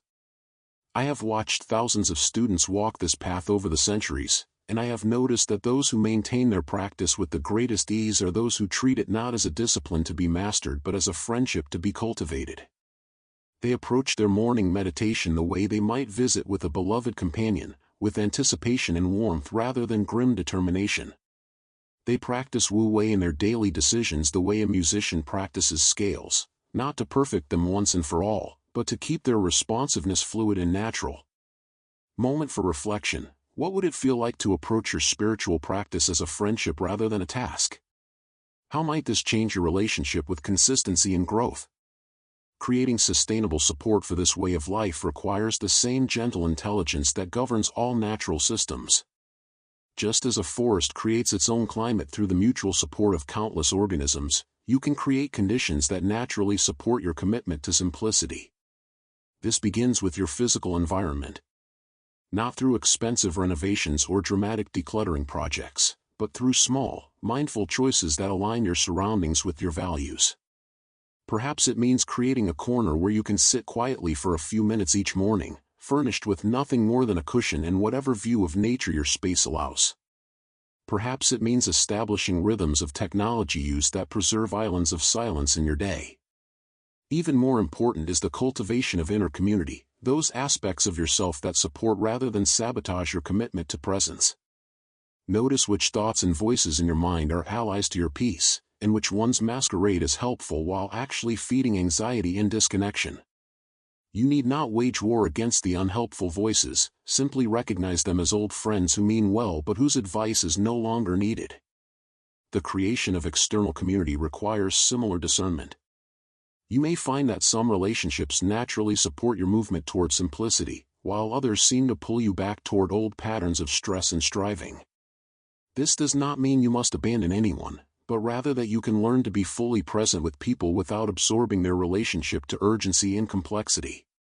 In my experience, the most powerful way to invite others into this way of being is not through explanation but through embodiment. When you move through your days with genuine ease, when you listen with undivided attention, when you respond to challenges with clarity rather than reactivity, this becomes an invitation that requires no words. People sense the peace in you and become curious about its source. Some may ask directly about what has changed in your life. When this happens, share from your experience rather than your concepts. Tell them about the morning you realized you had been listening to birdsong without planning your day. Describe the meeting where you found yourself speaking from a place of genuine care rather than strategic positioning. Point to the moments when life felt like flow rather than struggle. Others may not ask directly but may find themselves naturally slowing down in your presence, naturally speaking more honestly, naturally remembering their own connection to something larger than their immediate concerns. This is the subtle influence of Te, virtue that teaches without preaching, guides without directing. Moment for reflection. Who in your life seems to naturally embody the qualities of presence and simplicity? How do you feel when you are with them? How might you become this kind of presence for others? Yet even as you naturally share this way of being, resist the temptation to become an evangelist for simplicity. The Tao that can be promoted is not the true Tao. Your role is not to convince anyone of anything, but simply to live in such alignment with your deepest nature that others are reminded of their own possibilities. This requires ongoing vigilance against the spiritual ego, that subtle pride that can arise when we feel we have found something valuable. The moment we begin to identify ourselves as someone who practices simplicity or a person who understands the Tao, we have lost the essence of what we thought we had grasped. True simplicity is always beginner's mind, always fresh, always willing to not know. As you continue on this pathless path, you will likely find yourself drawn to deepen your understanding through further study and practice. This is natural and can be wonderfully nourishing, provided you remember that study and practice are means of removing obstacles rather than adding attainments. The classical texts, particularly the Tao Te Ching itself, reveal new layers of meaning as your direct experience deepens. What seemed like mere poetry when you first encountered it may now shimmer with practical wisdom. What appeared contradictory may now reveal itself as paradox pointing toward a truth too subtle for linear thinking. But approach these texts as you would approach a mountain stream, not to possess or analyze the water, but to be refreshed by its clarity. Let the words wash through your understanding without trying to capture their essence in neat mental categories.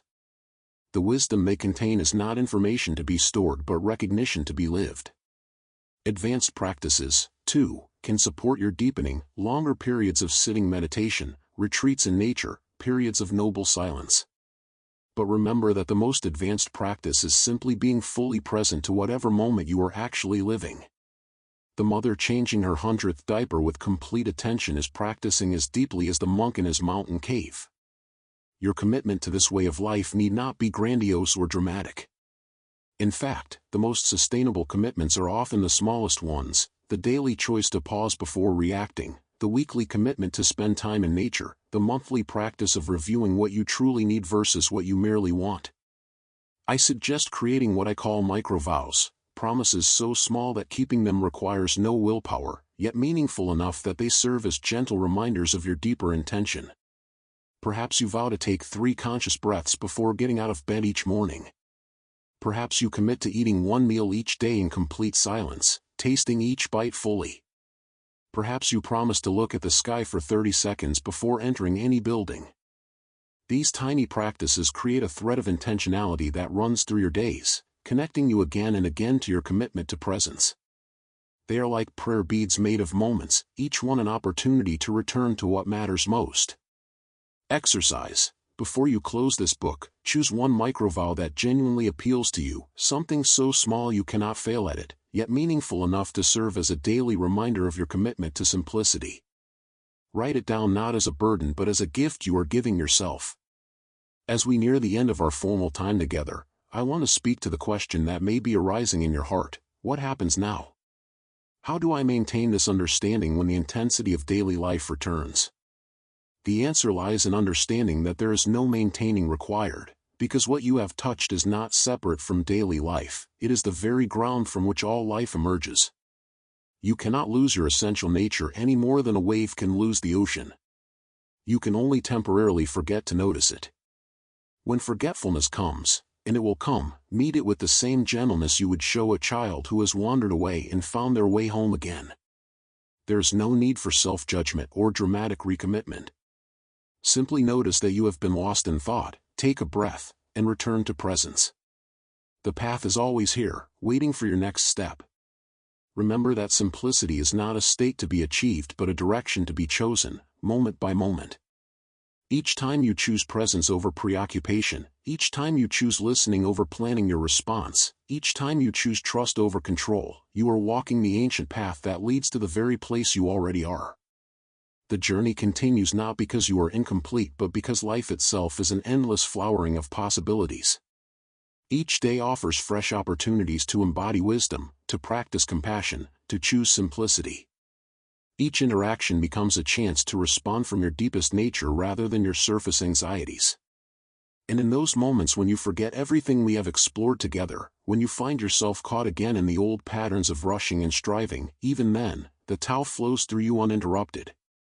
Your essential peace remains undisturbed by the surface waves of confusion. You are already whole, you are already home, you are already walking the path that has no beginning and no end. This is my final gift to you, the recognition that there is nothing to maintain because there is nothing you could possibly lose. The simplicity you have tasted is not an attainment but a homecoming, not a destination but a way of traveling through whatever landscapes life presents.